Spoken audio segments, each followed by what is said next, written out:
All right, Locker and Philosophers fans, we are here with another hard-hitting episode. This will be episode 14 with Mario Santos and, of course, my co-host Mike D. Mike, how you doing today? Doing great, Carlos. How you doing? Hey, Doing all Mario. Awesome, boys. Doing great. Thank you guys for having me on, man. I appreciate it. yeah, for sure. So, Mario, uh, I'm not going to summarize your background. You're going to do that for us. So, let's start this out from the beginning. Where did you grow up, and what was growing up like? Okay, for sure, man. Let's see. Born and raised Southwest Detroit, Henry Ford Hospital. I was born on the Boulevard. Lived in the city proper most of my life. Went to school in the suburbs, though. I went to Allen Park. Um, Growing up, let's see, man.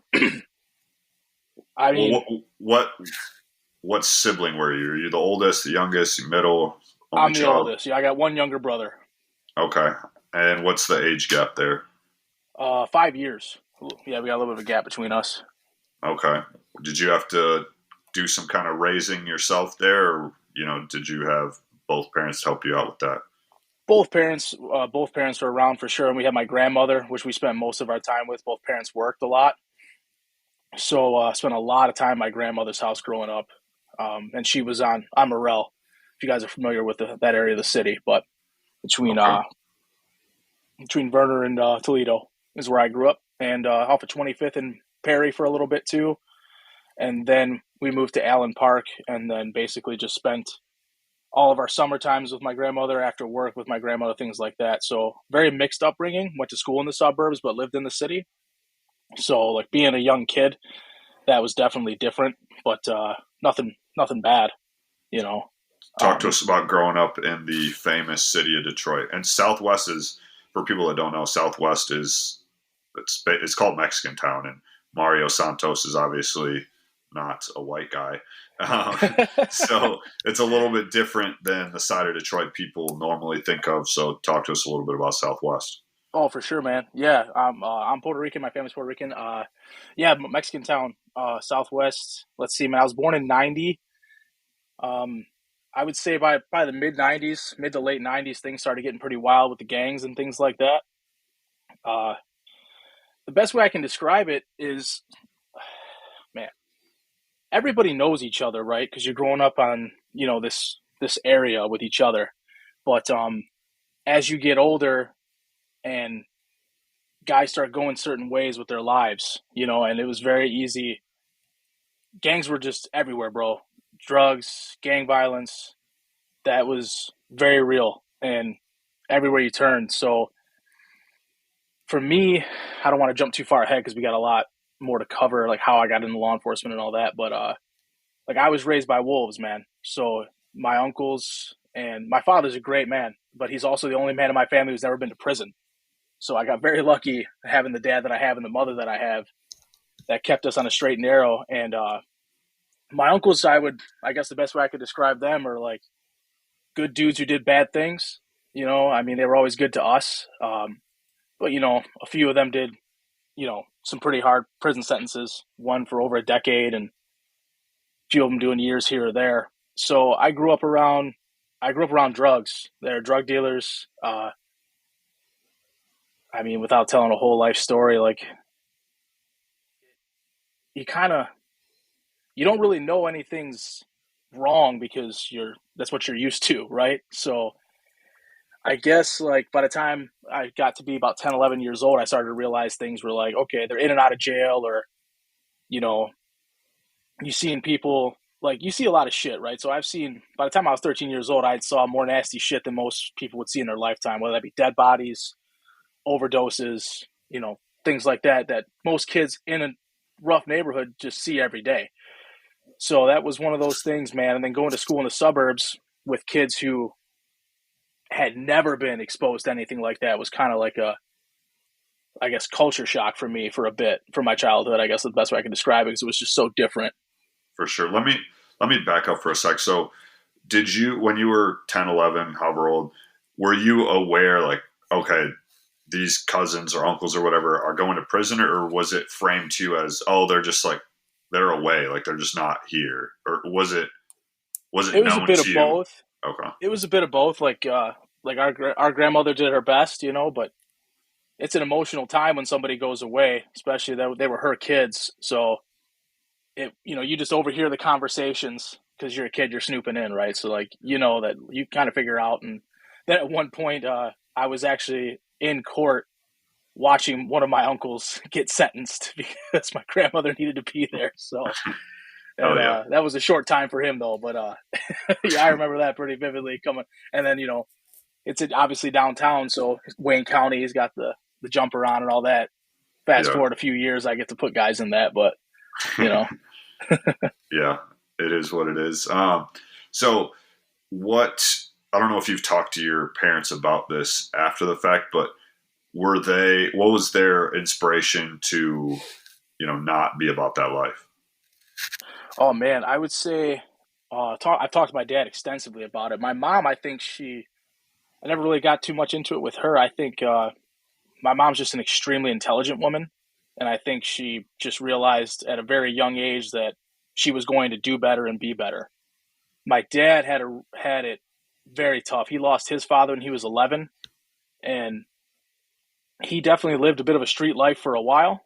Um, by the time he made it to his early 20s, before he had me, it just turned into I'm going to work and get the hell out of here. And then my parents had me when they were 24, and once from what he tells me, like obviously when you have a kid, I just had my first son 6 months ago. It changes everything. My dad's like, when I held you for the first time, I knew that I didn't want to raise you around the same things that I was raised around or in the same way. So they got to work, and I had the privilege of going to school, and I went to school in Allen Park my whole life. We lived in the city, but it was, like I said, it was different. I had more than my cousins had, you know what I mean? And both my parents, they worked their ass off to give us the best life they possibly could. What did your parents do for a living?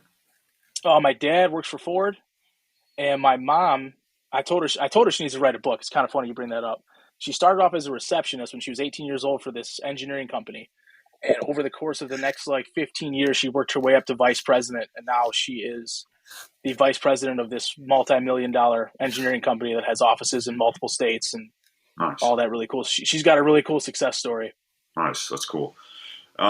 So how was it with your cousins? Were you guys like considered the yuppie, like privileged cousins, or how was that relationship with them? Uh, Not really, because we were always there with each other. Okay. So my parents did like their best to, I mean, I would say that like my parents did their best to not dress us like too differently from them, or like I wasn't wearing Jordans and they were wearing Payless, things like that. You know what I mean? So it wasn't we spent so much time with each other growing up that it wasn't too much of a difference. As we got to like our teenage years and things like that, I went to school in the suburbs and they were still in the neighborhood, so there was that difference. But no, we were all pretty close, man. We didn't really start drifting apart until later in life. Okay. And then were you playing sports? Oh yeah, my whole life, man. Football, basketball, baseball. My grandfather was a professional boxer, so that was kind of a that was just in the background my entire life. And I never got super into competing or anything like that, but I had the privilege of training with some pretty cool dudes, and I learned a thing or two along the way. One of my uncles was very good. Um, Somebody he probably could have really been somebody if he didn't get in trouble, but he taught me a lot. So What was your favorite of those sports? Football, basketball, and baseball. oh man, football's king for sure. Yeah, you're not necessarily the most built for basketball, that's for sure. Yeah, I know, man. I could jump though, so that helped a lot. For sure. And then, at what point did you get into working out, or was it always for the sports? I really got into lifting weights my freshman year of high school. I fell in love with lifting then. Got in, and Allen Park's a pretty big football town, so I was a halfway decent football player. So when I got in there, I had a really good coach who brought me into the weight room, and I fell in love with lifting. Training had always kind of been a part of it. I'd run with my uncle, and like hit the heavy bag and things like that. Situational training, especially boxing stuff. But then as I got older and got into high school, it really turned into like lifting, and I fell in love with it then. For sure. And then, how were you in school? mediocre. I didn't really apply myself. I was the kid who passed all the tests with like super easily, but never did the homework. Hmm. So I pissed off a lot of teachers.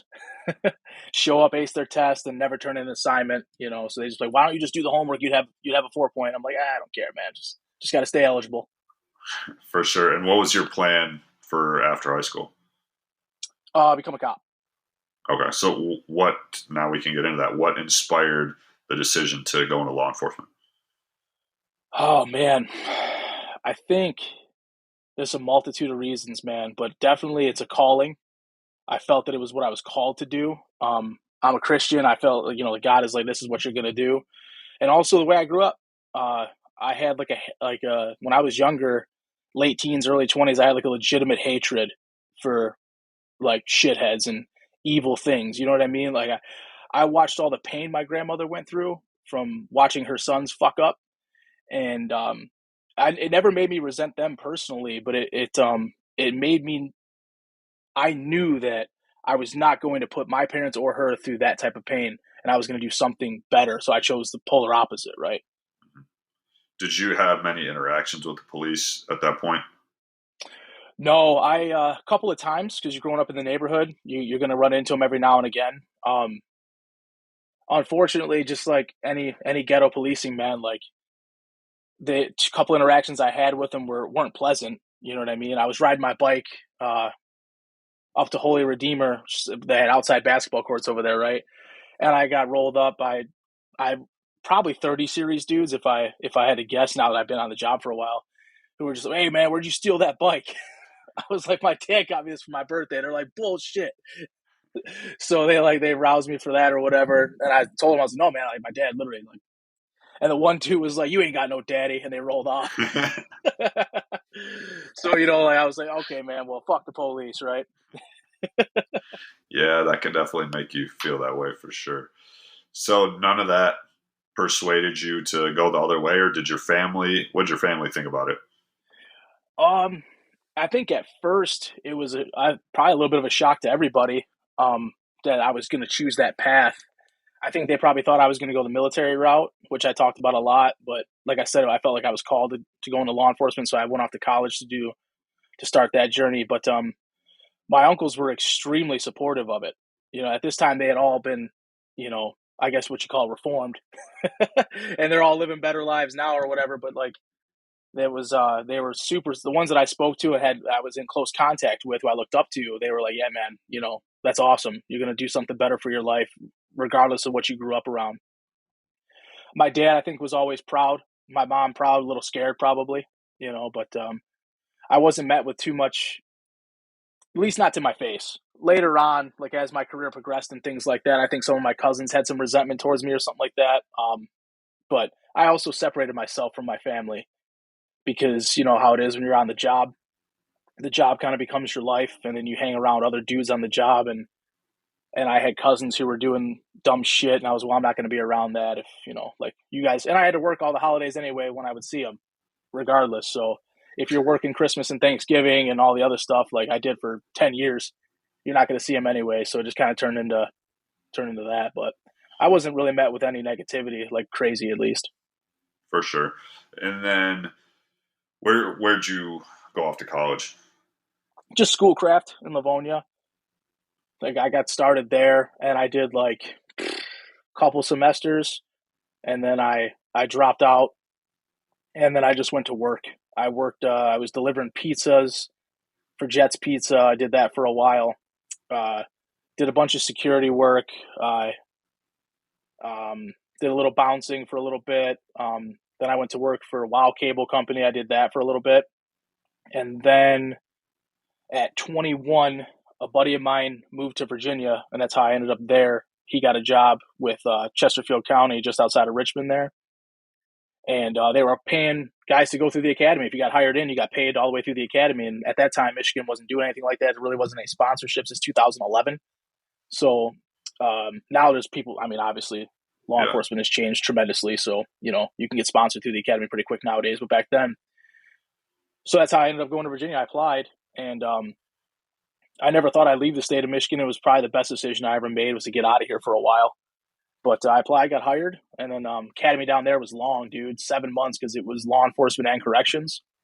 Okay. So it was a long academy, paramilitary. It was a kick in the teeth for sure. I had a lot of respect for those guys. They ran a very difficult academy, and so it was good. Learned a lot. All right. What was the benefit of moving away from Michigan? I think, man, especially being a young man, you got to leave the nest, right? So you got to start to build your own. And for me, like having the freedom to, because I still lived with my parents when I left. I was working full time, but I was still living at home. So I had, so when I moved away, I moved like 700 miles away instead of just down the street, you know. So it's character building, man. I mean, when you're down there and like, you get paid every 2 weeks, and now you got to stretch this $30 in your account for the next 4 days because you're young and dumb and you spent all your money. Mommy and daddy can't. There was no Venmo, right? Right, So there right. wasn't like, you're just stuck, dude. So you're eating bologna sandwiches or ramen or whatever. That shit builds character. I think that was important for me to learn how to pay bills, do that on my own, and it's just a growing experience, And then on top of it, you're going through I was never in the military, so I'm going through this paramilitary academy, and I'm by myself living alone. And I have a buddy there, but he's already graduated and he's working, so I don't see him often. So you're getting you're getting your dick kicked in every day, and you come home and you got to press your uniforms and do all that shit to shine your boots and all that for the next day, and you're just sitting there thinking, holy shit, what I get myself into, man. So that was good, but yeah, getting out of there, man. Like, I think everybody should leave home at least for a little bit and explore and see what else is out there. For it's just I learned a ton about myself, and also that weather's way nicer than it is here. The sun Most shines a little definitely. different on the East Coast, man. Like, it was cool. For sure. So backing it up a little bit, you said you were working these kind of odd jobs for a few years in between. Hmm. How was it? Like, did your mind ever kind of switch as to, I'll just like do this stuff instead of being a cop, or was your goal always set on the being a cop thing? No, it definitely for a little bit. I think that when I got into working for the cable company, they hit you with the benefits and the 401 and all that, and I never minded hard work, so it was a steady, guaranteed 40 hours a week, and I could see very easily how people could just give up on certain things for that comfort. But always in the back of my mind, man, I could always hear that calling, like, nah, this isn't enough. You're meant for more than this. You got to do more than this. And that's no knock on guys who do it by any means, but for me personally, I had to do more. For sure. And so the decision making process for going down to Virginia, it was just, all right, they're going to pay me, or had you been looking at departments in Michigan? Like, I know DPD, Mhm. they pay through the academy, state police. Did you ever look at those, or was it? Yeah, I filled out the what was it, the interest card for DPD. That's what it was back in the day. I can't remember. This little card you filled out, and they interviewed me on like the spot. But I think I was like 19 at the time because they said you could apply at 18. I didn't do any research. I was a dumb kid, and I was working at Kentucky Fried Chicken at the time. And the guy got the biggest kick out of that, man. Dude sits me down. He's a salty old vet, and I got the card filled out or whatever. And he's going over it or whatever. And he's looking at me, and I had no idea that I was going to sit down in front of somebody for kind of like a little interview. So I'm just in a t-shirt and jeans, which was another dumb kid mistake. And he sits me down. He's looking me up and down. I got Timberland boots on and baggy jeans. And this dude, he's reading my card, and he's like, Mario Santos. And he's like, where are you from, man? And I'm like, I graduated from Allen Park High School. He goes, no, you ain't from Allen Park, though. Where are you from? I was like, I grew up in Southwest, man, but I mean, I'm from Allen Park too. It's a weird story, right? And the guy's like, all right, whatever, man. Like, I thought you were from the hood. So I'm trying not to laugh, and then he's like, you're working at Kentucky Fried Chicken. I'll never forget the way he said it, man. So I started laughing, and he was like, all right, man. He goes, you're only 19. You got to come back later. But I like you. And that was the extent of it. I never heard anything back from him. Damn, they missed out for sure. Yeah, right. But so you go down to Virginia, and I'm familiar with Chesterfield County for sure. That was the neighboring agency to where I used to work. Right. And so talk to us about working in old Arresta Field. Yeah, man. So I went down. I worked for the sheriff's office, man. So when I got out of the academy, we went straight to the jail. So I spent Okay, 2 years actually, working hold in the. on. Let me explain to people how Virginia law enforcement works. Oh yeah, in here we go. so I worked for the city of Richmond, and so in Virginia, it's not like how it is in Michigan, where you are a city that can be in a county. For example, like Detroit is in Wayne County. In Virginia, you're either a city, so Richmond, or you're a county, so Chesterfield. So cities are in counties. So in Virginia, like for example, Chesterfield County, they've got Chesterfield County Police, which they do the roads, like they do normal police stuff that you think of. But then Chesterfield County Sheriff's Office just does the jail. So Richmond, weirdly enough, as a city, we had Richmond PD, which is again who I worked for, and then there was also Richmond City Sheriff's Office. So they just did the jail and the courts. So Mario saying that he worked for the sheriff's office in Chesterfield County, which you guys wore. That was like the black and gray, right? Or black and Yeah, silver. it was like no, it was they might be now, but back then it was brown and tan pants, dude. Okay. Yeah. And we had the sheriff Woody hats. Now they're black and silver, and then the PD is they've got the green uniforms. Yeah, they were in the PD was in the green back then too. They look pretty dope. Yeah, except the hats. They had a weird hat Dude, situation. the hats were terrible. But all right, Absolutely terrible. So I've never worked in a jail. Talk to us about that. I can't even imagine working in a jail. That would be pretty awful. Yeah, you worked in Richmond, so you knew the clientele we dealt with, right? So like, you had some dangerous familiar. Dudes, we had some dangerous dudes, man. So it was eye opening, to say the least, bro. It's everything you think it would be. You know, it's a county jail, so I tell people it was literally just training grounds for prison. You had some guys who were going in there and they were getting themselves ready to go sit down for a long time, and other dudes who were like there for child support. So you had everything in between, you know what I mean? So you could go from I dealt with straight up killers, big time drug dealers, rapists, all the way down to the dude who's just annoying as shit because he hadn't paid his baby mama in a few months, you know? So you dealt with all of it. And honestly, the hardened felons were the easiest ones to deal with, as long as they weren't trying to kill you. You know, like that.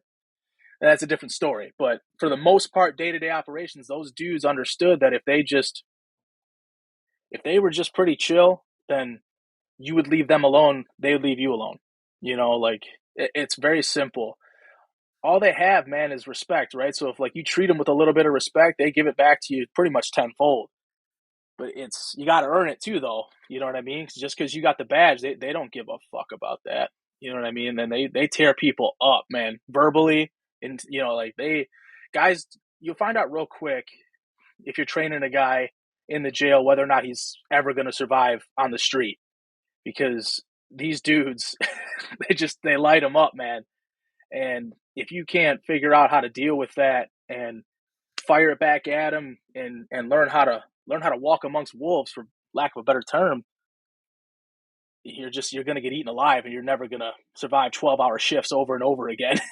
You know, for sure. So I'm guessing we're going to cover this on the later aspects of your law enforcement career, but specifically talking about the jail part, what do you think when people say like, oh, you need to, you know, talk to people that you're dealing with when you're wearing the badge? You need to talk to them like, you know, like you're talking to your mom or whatever. Like, talk to them super respectful, and you know, how do you think, or what do you think about that?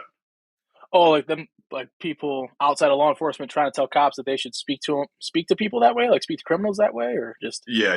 Like okay, how, yeah, for example, yeah. So for example, like for me, it's like they don't realize that if you talk to, you know, some killer in like, sir, can you please do this? Like they don't right, listen. They don't listen to that. So let's yeah, hear your take on that. yeah, no, I mean, you have to speak to people in ways that they're going to understand you. So you have to be able to change your diction to your audience. Period. That's law enforcement 101 in my opinion. If you are working the street and you got to talk to a 65-year-old lady who just had her identity stolen because you're working in the suburb and that's a report you got to take, you're going to speak to her in a certain way. Especially if she's an older, we'll say white woman who's lived in this nicer neighborhood for upwards of 50, 60 her entire life. She doesn't have the exposure that you might have in your professional career or in your personal life.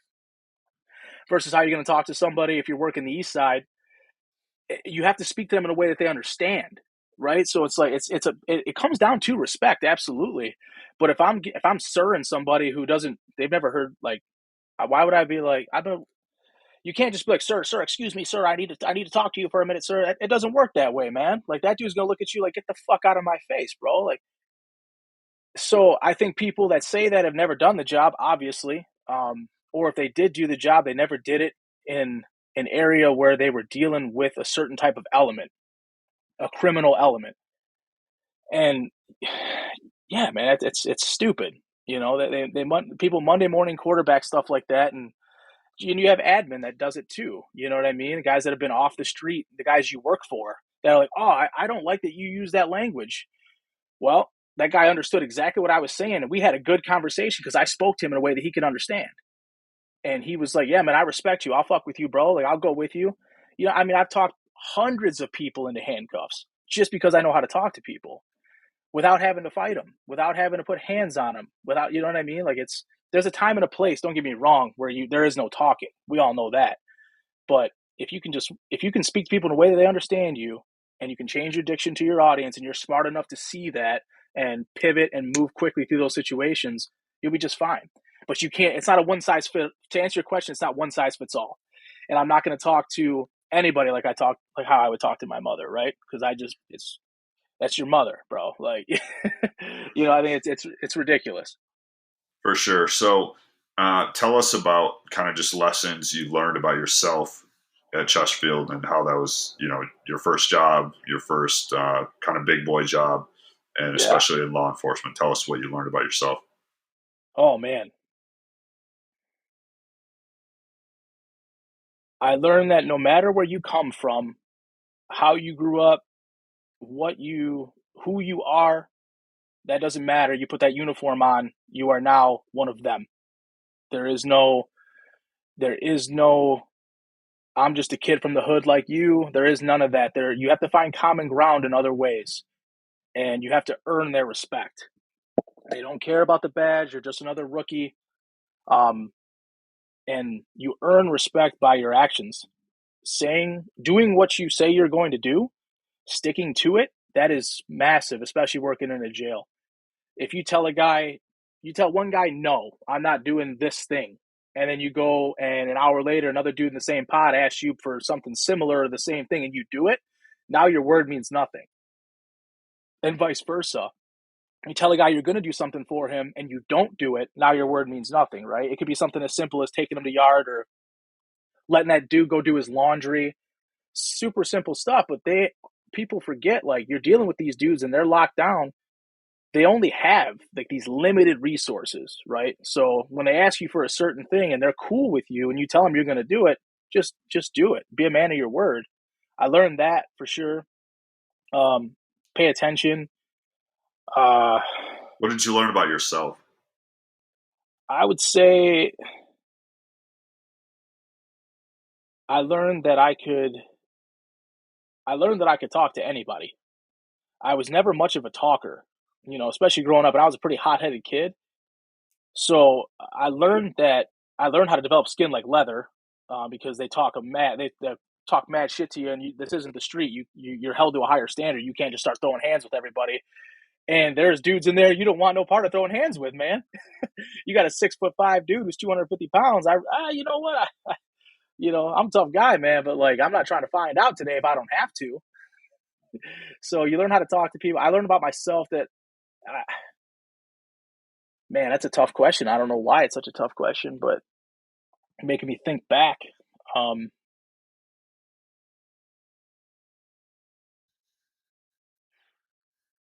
I think I think that I really learned that I was built for that type of work. I was good at it.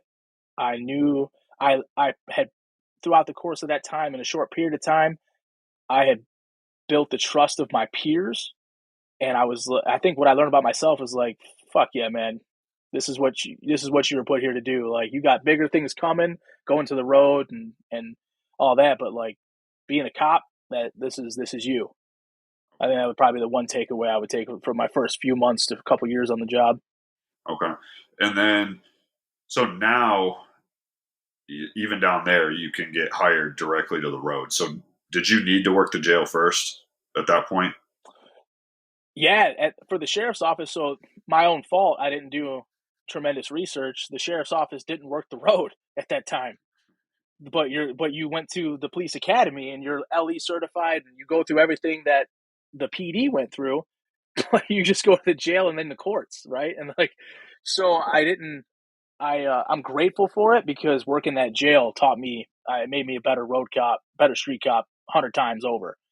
But yeah, no, I had no idea. So if I could, if if I went back or whatever, I would apply to the PD because I had no intention of working in a jail. But I learned a ton. So I'm grateful for that time I spent doing it for sure. Okay. And I also So, learned I didn't want to do it for longer than I did do it. yeah. So, what was the decision making process to get to the road? I came back home to Michigan. I No, was looking for I the. mean, hold on. Did you ever work for Chesterfield County PD, or were you always with the sheriff's office? Okay. I was with the sheriff's office for the 2 years I was down there. Okay. All right. So then the decision to come back to me. It seems like everybody that moves away comes back. So I mean, I did the same thing. So Yeah, dude. I actually, to be completely honest with you, I had zero intention of coming back. But I had my younger brother we spoke about earlier. He got his girlfriend pregnant while he was in high school, so my niece was born. And I'm big on family. I wanted to be a part of her life, so that really rooted my decision to come back to Michigan. My goal was Florida. I wanted to like work for Miami-Dade PD or somewhere along those lines. Head down that way and enjoy the sunshine and chase bad guys down there. you would probably not be the only Mario Santos working for Oh Miami yeah, Dade. I know. Seriously, man, I have to learn Spanish too because I'm a Detroit Puerto Rican bro. I don't speak any Spanish, so the guys would always try to talk Spanish to me, and I couldn't. I was like, I don't got anything for you, bro. All right, so you come back home. Your brother had a kid. What was the was the whole decision making process for coming back then? Yeah, man, it made it. It was pretty clear cut at that point for me. I was like, all right, I'm gonna find a department back home and come back and be around for that. Okay, so talk to us about coming back home. You don't need to name the departments if you don't want to. Yeah, I'll leave them. I'll leave them out because you know I don't want them sending you guys like a cease and desist or something like that. But I go back. 2014, and department. I see a department is hiring or whatever. It was actually my grandmother that saw it on TV. She called my mom, who called me. I put in the application. I got hired, and I had to work in their jail because I had to transfer all my certifications over from Virginia to Michigan, and they also had an education requirement. And I didn't have my associate's degree, so I had to go back to school. I'm working midnights in their jail after I get off their training program for their jail because I had 2 years of experience already. They shot me out. I was on my own for like a couple months, and they were like, "Hey, do you want to train people for us?" I'm like, "All right, sure, man." So I'm training their new officers in the jail while I'm doing midnight classes at Schoolcraft again, online classes there, right? So and we were on 8-hour shifts at that department at the time, so you're working just stupid hours. It sucked. But I go through all that, uh, take the Michigan test. I got all my stuff transferred, a bunch of paperwork with the state and all that bullshit. Get all that stuff transferred, take the Michigan test, pass that, and cleared to go to the road. But they're like, you got to finish your degree before we put you on the road. So I continued doing that. So long story short, it took me 15 months to make it to the road, but I did it, and it was a bitch, but 15 months training people there. One of my buddies, who's a detective there now, every now and again he'll fuck with me and he'll be like, "Don't you miss being a half off trainer because you got like it was a significant pay increase when you went to the road?" So he's like, "No, man, they just had you training all their guys for half off, dude." I'm Yeah, like, "Yeah, that's probably part of their plan, but that sounds like that department for sure. yeah, it was, dude, yeah, love the dudes I worked with, man. I worked with some great guys, but at the very top, and that admin was, yeah, it was terrible." That sounds like how it tends to go. But so tell us about kind of what you learned during that time when you're. I mean, because that honestly takes a decent amount of mental strength right there to just be like, all right, I'm gonna stick with this department and go to school and also be working full time at the jail. And then I got to train these idiots how to do Yeah, this job that I've been doing for a while. So talk to us kind of about what you learned about yourself and kind of mental toughness there. Because I mean, for sure. I wasn't a cop in 2014, but I'm sure you could have found a place that you didn't need to do all that. Oh yeah, definitely. Yeah, no, there was everybody was I could have went wherever. That particular department when I went there, they had an excellent reputation, big department. So that's why I chose it in the first place. But I think what I could say I learned is that there's no quitting me. If I say I'm going to do something, I'm going to do it, and it just as bad as it sucked. And some nights, having this, you're up all night. I'm trying to teach this kid who's fresh out of the academy how to talk to some fucking criminal and take control of a situation while I got my sociology report is due. You know what I mean? So like, I think what I learned is just resilience, dude. Like, just don't quit. It's gonna come. It's gonna take some time, but you'll never get there if you fucking quit. So just suck it up and keep grinding, and good things will come from it. But delayed gratification, that's something people love to say, but many people don't live it. I've lived delayed gratification many times in my life. I'm living it right now in this season of my life. And you just stick with it, man. And sometimes you got to cowboy the fuck up and just get shit done.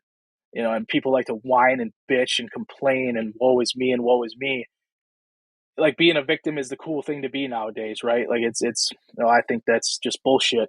And I'm sure guys like you, the reason you're doing what you guys are doing is because you think it's bullshit too. Like, the world's yours for the taking, man. You just got to be willing to fucking grind it out. I think that's probably the one thing I learned about going through all of that, being stuck on midnights and dealing with all the shit that you got to deal with interdepartmentally, and then finishing school and all that shit. For sure.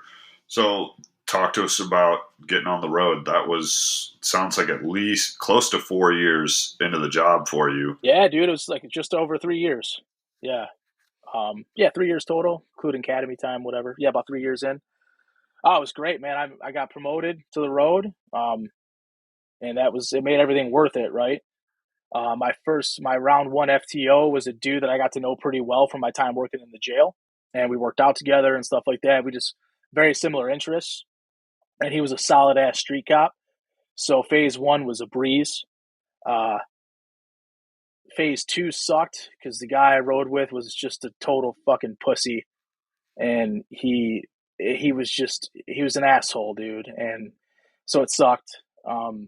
We didn't get along too well, and I've always been a good soldier, man. I follow orders and I do what I need to do and keep my mouth shut, because that's the way you make it through FTO, and that's the way you make it. You do what you got to do. But if I disagree with something morally or ethically, I'm going to speak on it. So not that the guy was doing anything like that, but it's all that particular department is all about numbers. Take people to jail for absolute bullshit, and I didn't believe in that. I didn't police that way. My mentality was, there's somebody out there doing something bad, I'm going to go find them. I don't give a shit about the guy with the suspended license, and I don't care about your speeding tickets. So that made working there difficult for me overall, because I never lost that mentality.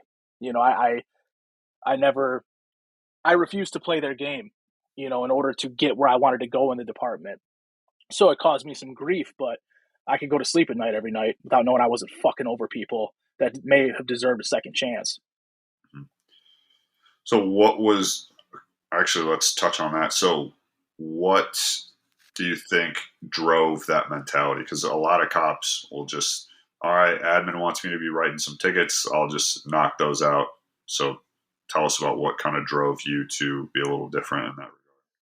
I think, obviously, personal experience, my life, the way I grew up, uh, I looked at policing from a different lens, because I understood that there was a lot of bad happening out there, and it's everywhere.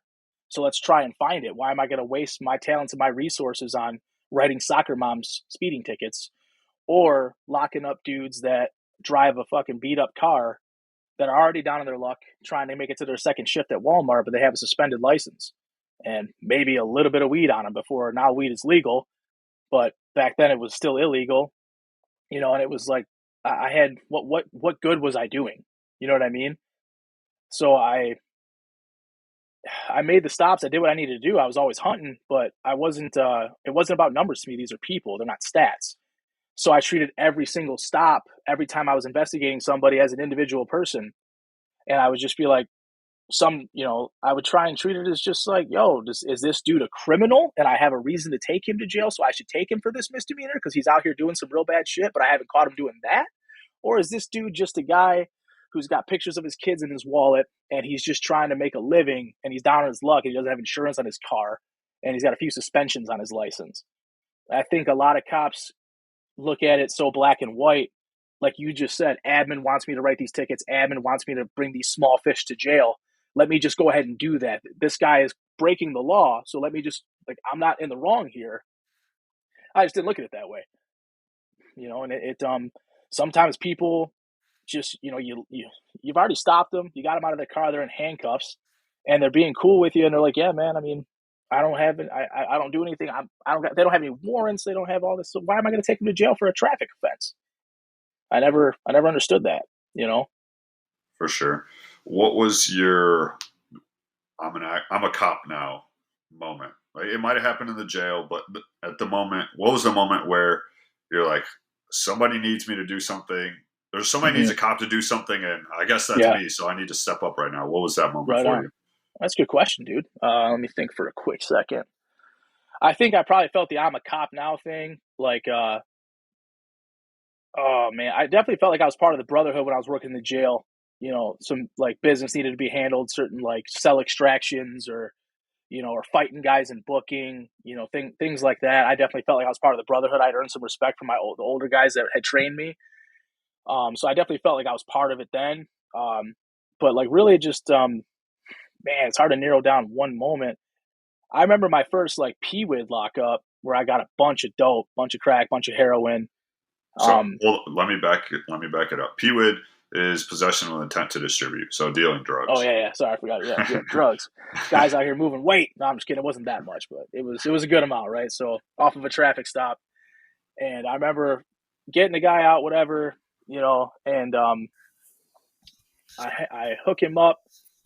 I'm searching him, and because he's got some weed in the center console, right? So I'm like, "Hey man, how much weed you got on you?" He's like, "Oh, I just got this right here." I'm like, "All right, cool, bro. Just step out real quick." But he had a weird feeling about him, so I was, let me holler at this dude real quick. So I bring him out. I hook him up. I'm searching him, and I go in his pocket, right? And I feel he's got a couple like loose crack rocks in his pocket.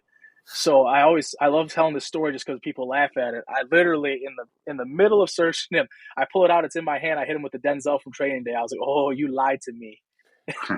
And people crack up at that. Dude, I remember watching the tape later, and my sergeant was like, "Did you hit him with the Denzel, man?" I'm like, "I had to, bro. It just came out." So when I was searching the car, man, I ended up finding like a big bag just full of rock and heroin. And he had like, you guys, I don't know if you remember the Fruity Pebble dope that it looked like Fruity Pebble cereal, but they were Yeah, putting heroin in it, whatever, and trying. He had some of that too. nice. But it ended up being a pretty good pinch, and I was still like new to the road, so like that was probably my first big drug pinch. And I got some guns, and like then I was kind of in my own groove, so I was like, I'm pretty good at this shit. So was that the moment when you were like, okay, this is why I got into this job, or was there a different Yeah, scenario that happened when you were like, yeah, this is what I signed up for this for? yeah, for sure, man. I think just being out there doing it every day. I think there were certain days where I was just like, yeah, man, fuck yeah, this is why. Just being out doing it, right? Especially because it took me so long to get to the road. Finally, I had a journey to get there. So like being out there on my own and policing the way that I wanted to police, that I felt was the most effective. But I think that there was definitely certain calls just throughout the rookie part of my career where it was you got to help somebody or chase somebody down or something, and and you're just like, yeah, fuck yeah, this is many of those fuck yeah moments where you're like, this is why we do this shit. For sure. And at what point did you start training? Was it at that department or training jujitsu and getting more serious about your training outside of the job for the Yeah, job? man, it was in that department. Or I went out to a gym. I spent a short period of time there. I trained jujitsu for probably about less than a year, the entire time I was in law enforcement. Which be, the schedule, man. Like I know, and it's a gripe a lot of cops have. It was very difficult to find a school that I could go to on either on the days I worked or on my days off, scheduling just was it was tough, man. But we at that department we had a mat room, and one of my buddies was like a purple belt, so I trained with him just constantly. So it was I got to get some really good work in, and I had the boxing background, so like he's an MMA guy, so we got to exchange striking stuff together, and he's one of my best friends to this day. But yeah, no, yeah, combat sports has always been a big part of my training. Even just training alone, hitting the bag and things like that. I've just like shooting on your own as a cop. It's a perishable skill, just like fighting. You have to be working it. But I got For sure. super into jujitsu the last couple years. Okay. And so we'll get to that for sure. But do you, what do you think the place is, or what place do you think training should have for cops? It's a complete necessity. I think that we have failed our nation's law enforcement tremendously with the level of training that we give them. I was a defensive tactics and subject control instructor for 8 years. Um, Firearms instructor. On paper, I look all cool, right? Like secret squirrel ninja shit, right? All my certifications, but it's all trash. Like not all of it, but most of it isn't tremendously effective, especially in certain everyday scenarios. I mean, I'm no tier one guy. I can't teach people how to shoot like that, but I can run a pistol and rifle. Like I know how to run those weapon systems. Um, as far as teaching defensive tactics, subject control, and what the curriculum is for law enforcement, it's an absolute joke. And I think that hashtag BJJ make it mandatory. I think that grappling is a massive part of the job. You don't haul off and punch people that often, so my boxing skills didn't get put to use all that often. Now, defensively, when somebody would swing on me and you got some drunk dude swinging on you and you know how to stop linear strikes, let alone some drunken haymaker, well, that's like, yeah, okay, buddy, now you just stepped into my world. I love this. Thank you for doing that. Then every now and again, you come across a dude who really knows how to fight and he swings and you're like, oh, we got some work to do, man. But if you don't have that background, you're going to get knocked the fuck out, or hurt really bad. So yeah, no, it's atrocious the level of training once a year, to go through one day of defensive tactics and, straight armbar takedowns and handcuffing and all that stuff. It's no, man, every cop should train jujitsu. Make sure you clip that. Every cop should train jujitsu for sure. Why do you think that, especially being in the nature of the work that they do, how come it is like so if I'm a cop, if I'm putting myself out in potential danger every time I'm on the clock, like I would want to, like I'm thinking about myself at least. I'm going to want to train and make sure I'm, sharp, that much better. I'm interacting with potential violent, people. So I feel like, is it is it kind of like the department doesn't? Is it kind of a fear of I don't want to get injured outside of what I'm allowed to do, or what the department kind of sets up the training, and anything outside of that might jeopardize like income for me, or is it just like they don't want to Yeah. train? I think you definitely have a mixture of all three things you just said. It's a case by case basis for each officer. Some of it comes down to pure laziness. They Okay. don't want to train. Some of it comes down to ego. I am proficient enough as I stand. So you'll meet a lot of guys who are in tremendous shape, whether they are just weightlifters, crossfitters, avid, whatever. I've worked with cops who are in tremendous shape. And some of them inherently are athletic enough and physically capable enough to fight pretty well, even not having any general training, or even like a good high school wrestler. You got a guy who wrestled most of his life or whatever. It's perishable by all means, but he knows a lot more than your average everyday shitbag, right? So I think ego plays a role too. Like I'm good enough the way I am. If I stay in good physical condition, I can handle myself. And then you start winning some of these altercations that you're in with relative ease, that can get in the way too. I know that even for myself, like there was times in my career in my 20s where my dad just told me that I thought I was 10 foot tall and bulletproof because that's how I acted. You know what I mean? So ego can play a tremendous role. And for anybody who sees this and like you think that, like I can tell you right now, you're fucking wrong. Like, no matter how bad you think you are, dude, and how skilled you are and how good a shape you're in, you're going to come across somebody who is going to be better. And if they have a skill set they choose to do bad with, you're going to be in a lot of trouble. Like most guys who are martial artists are pretty humble, really good dudes, man. I've trained with a bunch of guys who are just really good guys, but every now and again you come across a guy who's a bad motherfucker, and he's going to use it for bad. And if you try to put that dude in handcuffs, it's not going to go your way. So, and also too, just before I forget, because I'm trailing off, what you said about the scope of what they're allowed to do, that definitely, especially in like the early, 2000 teens, when we were training jujitsu and the department heard about it, they didn't like it. So and my buddy who I trained with, he is also an instructor. They didn't like it, and they're like, we don't want any of that Gracie shit. Is a quote from one of our captains, right? So we weren't allowed to teach it. We weren't, and then they just didn't like it. And they thought that like we were just bruisers, like, oh, these guys are both MMA guys and they just want to beat the shit out of people. And it couldn't be further from the truth. Like my buddy and I won't say his name because he's still on the job, but we had the least amount of use of forces. Every use of force we got into was completely necessary. There was no talking. You know what I mean? And so it's just it's that archaic thinking. Lifting weights is enough. And don't get me wrong, bro, I lift weights every day. I love it. But it's, you have to be proficient at violence.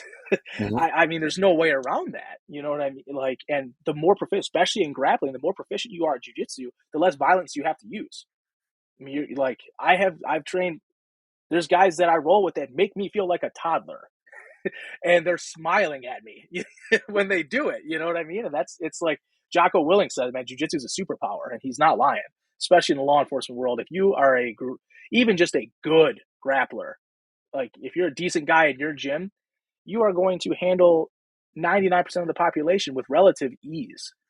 And I think if guys would train like they do for DOPSCOP to the blue belt level, if you're a proficient blue belt, I think that's wonderful. I don't think you should stop there. I think that if you're bitten by the jiu-jitsu bug, you're going to keep going regardless. But it would be wonderful in a perfect world to get everybody, every cop in this nation trained to 6 months to a year of almost proficient blue belt level. It would be fantastic. But yeah, man, I think ego, money, they complain about, oh, it costs $120 a month or whatever. I don't got time for that. But you'll spend, $400 at the bar on Friday night, right? It's all about what you is important to you. But money, ego, department doesn't want you to do it. I think that's changing now. I've been out of the game for a couple of years now, but I would say, judging from my buddies, they're like, no, they're starting to lean, especially with like EFC, and Wads and those guys, what they're doing and what Mike has, those guys are doing is awesome. So I think departments are opening their eyes because, senseless shootings and things that are escalating when a simple takedown and some control would, if you just gift wrap a guy and get on your prep, like, you're going to be you're going to be all right. But yeah, money, ego, time, it was difficult back then. That was my excuse. At least I could have done better for sure. But For sure. So, what was the decision making process to go and lateral to the next department? oh man, that department they were trying to end my career. They had placed me on my second PIP, and for your people following, a performance improvement plan. So I had got one when I was in FTO for lack of playing the game with the numbers and the arrests, the misdemeanor arrests, and then like I had been there for like 4.5 or 5 years, almost 5 years, and they hit me with another one, and that one was like 6 months long. They made me ride with a supervisor. Um, I had to do weekly visits with my supervisors that went over my numbers every week. They counted every traffic stop I made, every ticket I wrote, every arrest I made. And when they wrote it in there, when they gave it to me, they were like, if you don't pass this PIP, we're going to fire you. You will be let go if you don't pass this. So I was on the union, like I was, whatever. They thought I was a meathead, smarter than I look. So I played the game. I got through it. I passed it. And then I left. Long story short, I beat them at their own game twice, is what I told them on the way out. So you guys thought you had me, you didn't. I'm out. For sure. But And I wasn't going to let them take my career away from me, man. I loved being a cop far too much to just, let them either fire me or take it away from me. You know what I mean? Because of their bullshit ways. For sure. And what drew you to that next department? Oh man, Or go ahead, bro. yeah, what made you pick that next department? To be brutally honest, I had no desire to work there. I lived in the city, and so I lived in the city, loved it. Well, I'll just say it. I went to Allen Park. The good, great dudes. Whatever. That was the department I left out of after my tenure there. But I lived in the city. I had a house in the city, and I obviously went to high school there. I had no desire to police that city. You know, it was kind of like Mayberry, right? It's a pretty safe town. I had really no desire for it. I had applied to neighboring jurisdiction from the previous one, made it all the way through, and they go to hire me, and somehow, some way, they didn't realize I didn't meet their education requirement, so I didn't get hired after going through all of it, the background, everything. The guy calls me, and he's the coolest dude ever, and he's like, "Man, I'm so sorry," and I'm like, "Dude, you guys told me you were hiring me. Like this department I work for that wants to fire me knows I am in your process. Like they're chomping at the bit to like get rid of me. You know what I mean? Like they will fire me as soon as I get into anything here. They're gonna if they can fire me, they will." And the guy's like, "I'm so sorry, man." He was a really cool dude, but yeah, it got missed in the background. But I mean, God's got a plan, right? So I ended up applying to Allen Park. A really good buddy of mine worked there, so I hit him up. He was in Chiefs unit at the time, the narco unit, and I hit him up. I was like, "Yo, dude, I heard you guys are hiring." He goes, "Yeah, we're looking to hire too." And I was like, "I'm coming over, man." He goes, "Are you serious?" He'd been trying to get me there for years. And "I'm telling you, man, come on, come on, come on." So I apply, whatever, and I was hired like 2 months later. Went super quick. Nice. And just some foreshadowing. If you'd gone to the department you were trying to go to, you wouldn't have met your wife, right? Because her mom worked for Yeah, Allen Park. Yeah. that's what I'm Boom. saying, dude. It's just I put God that is good, connection man. in. It's Yeah, crazy. Yeah, it's wild how that all worked out, man. for sure. So talk to us about working over at AP. Dude, I loved it. Like, great group of guys. Some of the couple of the best bosses I ever worked underneath. They just wanted you to do your job. They're like, go out there. You want to get after it. Bring people to jail. We're not super concerned about like we want you to write tickets. We want you to enforce traffic. We want you to do your job. But first things first, take care of your calls. First things first, be the police. Like you're here to handle emergency calls. Be the police. Do that, and then whatever you do proactively after that is awesome. So they gave you the reins to just to do the job. So I was able to make some pretty good arrests there, and I didn't feel too much like pressure for the numbers. It made me want to give them those couple of like enforcement tickets that I probably wouldn't normally write, like actually or go looking for because they were so cool about it. They're like, just go out there and do what you're gonna do, man. Be safe. So I might have like, and then living in the city, I would just go kind of sit by the schools and just like if I was gonna write a ticket, I would write it to somebody who's doing like 40 miles an hour and a 25 because like don't do that. There's little kids around. So like to me, that was like worthy of writing a ticket to. Like slow down, bro. You're like, I wasn't the guy who's gonna go sit on the freeway with a laser or something like that. I can't do that, man. For sure. And talk to us just kind of lessons learned because that was your last department, right? So kind of some lessons learned and then what the transition or what the decision making matrix was for transitioning out. Yeah, man. So I'm there for my last 3 years. Uh, I loved it there. I think I had been through so much in my law enforcement career that I had started thinking about what life was going to be like after law enforcement, but I didn't think it would come as quickly as it ended up coming when I made the decision to finally leave. Um, but we had a change in chiefs. The chief that hired me, freaking awesome dude, gave me my chance because that department I worked for prior, like they did some pretty shady stuff. Phone calls were made like off the record trying to get him to not hire me. And so the dude was awesome. He's like, I trust my guys who interviewed him. And I'd spoken to this young man. I think that I've hired a fine young officer. And he gave me and the detective who did my background was like, he was the man. He took everything they said just with a grain of salt. He understood that department. He had been around them before, the reputation they had. And I had good references. The guys that were my references worked with me on the road, and one of them being one of my training officers, and he just gave me a beautiful review, and the detective was like, yeah, we're going to hire this guy. I'm going to give this guy a chance because I don't think that all the things that they're saying about him are true. He just polices in a way that they just don't agree with. It's a stylistic issue more than anything, but whatever. So they changed chiefs.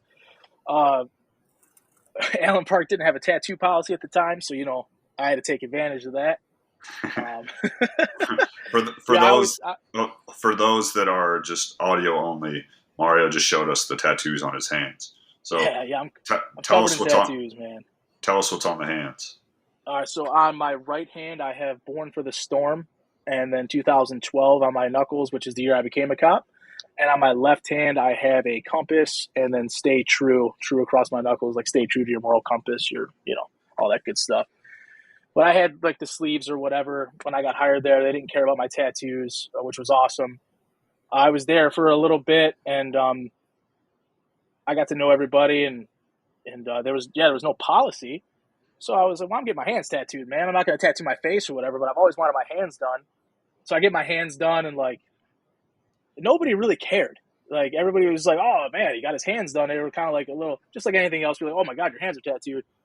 And then that was it. Like it didn't change anything. My supervisors were like, oh, that's actually some pretty good looking work, man. Yeah. And then the new guy becomes chief. And at the time he's a lieutenant testing to become the next chief. And he made it his personal vendetta to try and hem me up for having hand tattoos.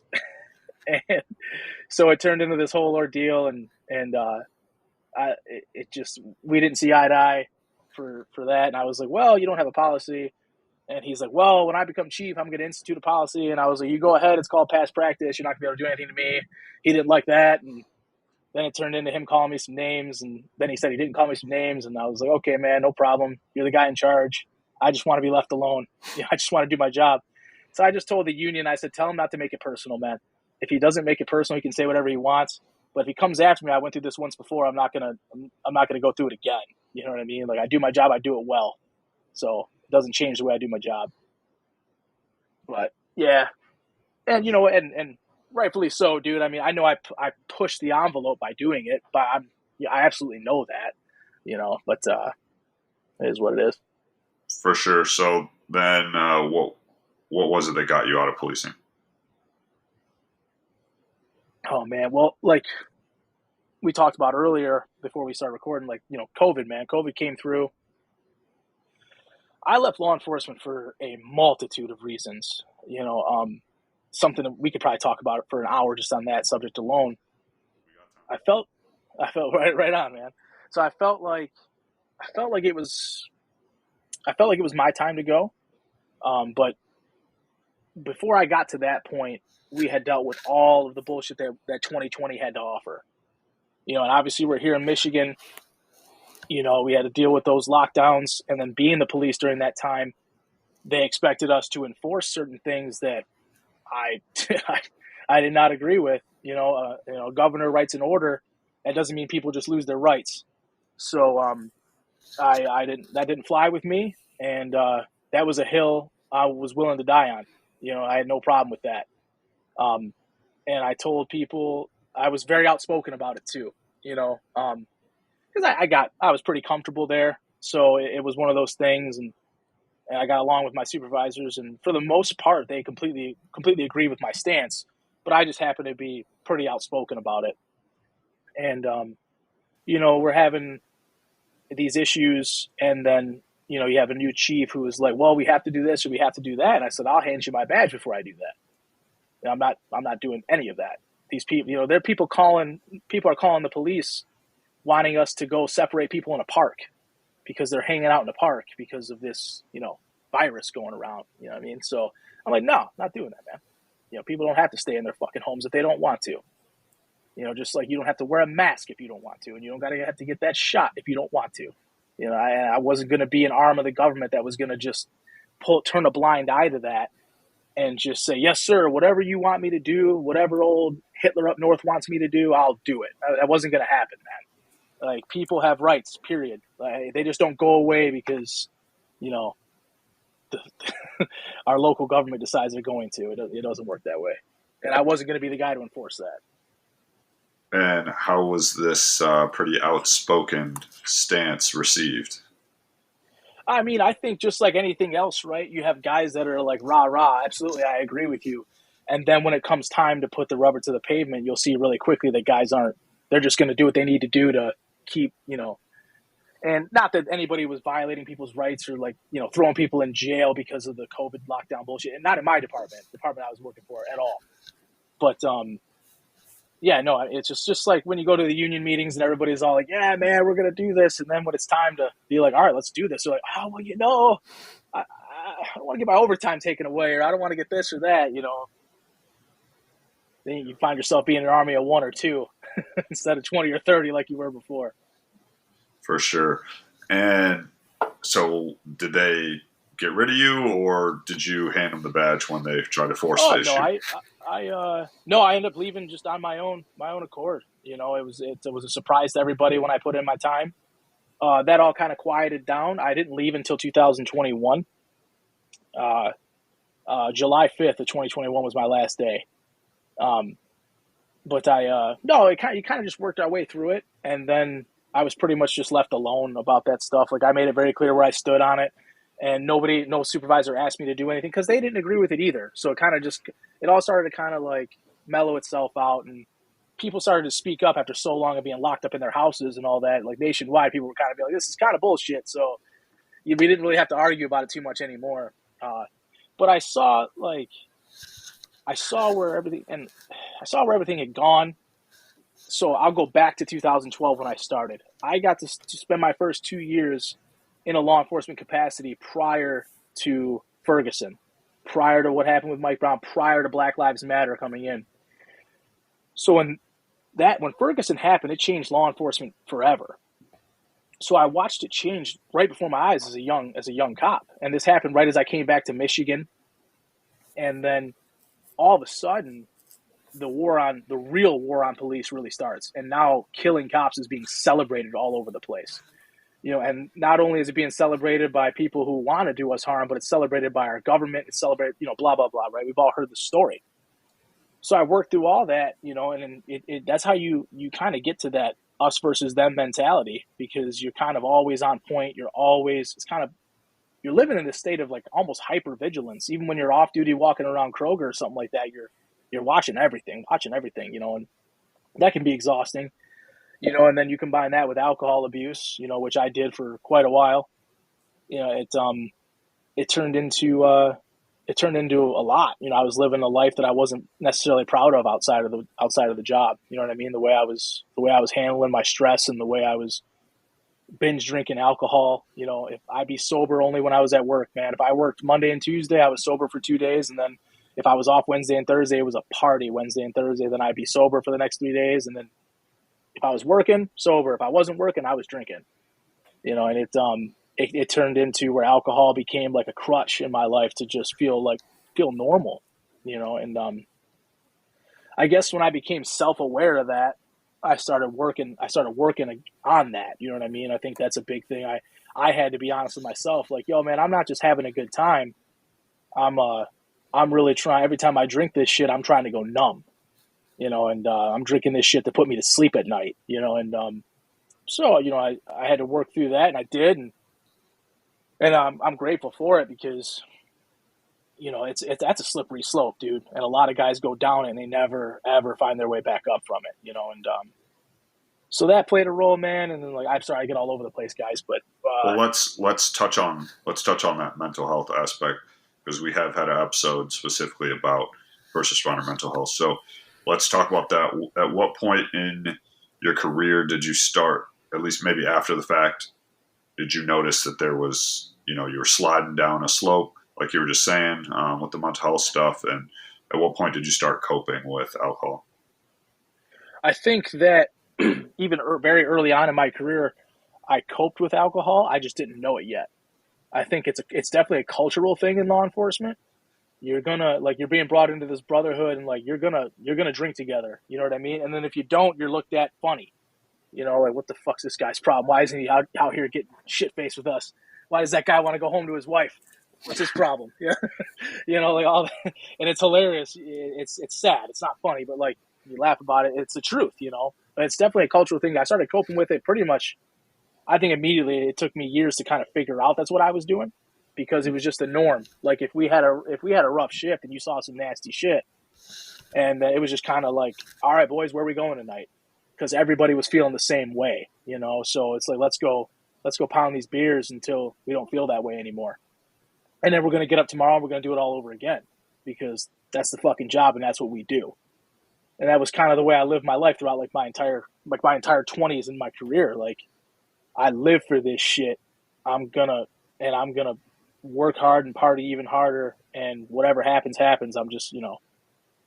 So as I got a little older, I would say 2020, like you get into the lockdowns and stuff like that. So I didn't mention this earlier. And part of 2020, I got into a fight with a suspect and I had a busted my hand up. So I had to get my hand mobilized. It's in a cast for like 8 weeks. So when I was at that department, when I was at Allen Park, the department, we didn't have light duty. So you were just at home.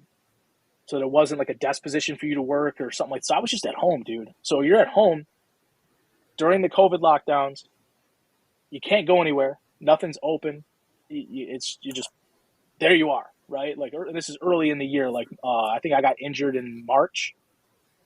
Yeah, I was injured on. I remember St. Patty's Day that year, and I was injured. My hand was in a cast for St. Patty's Day.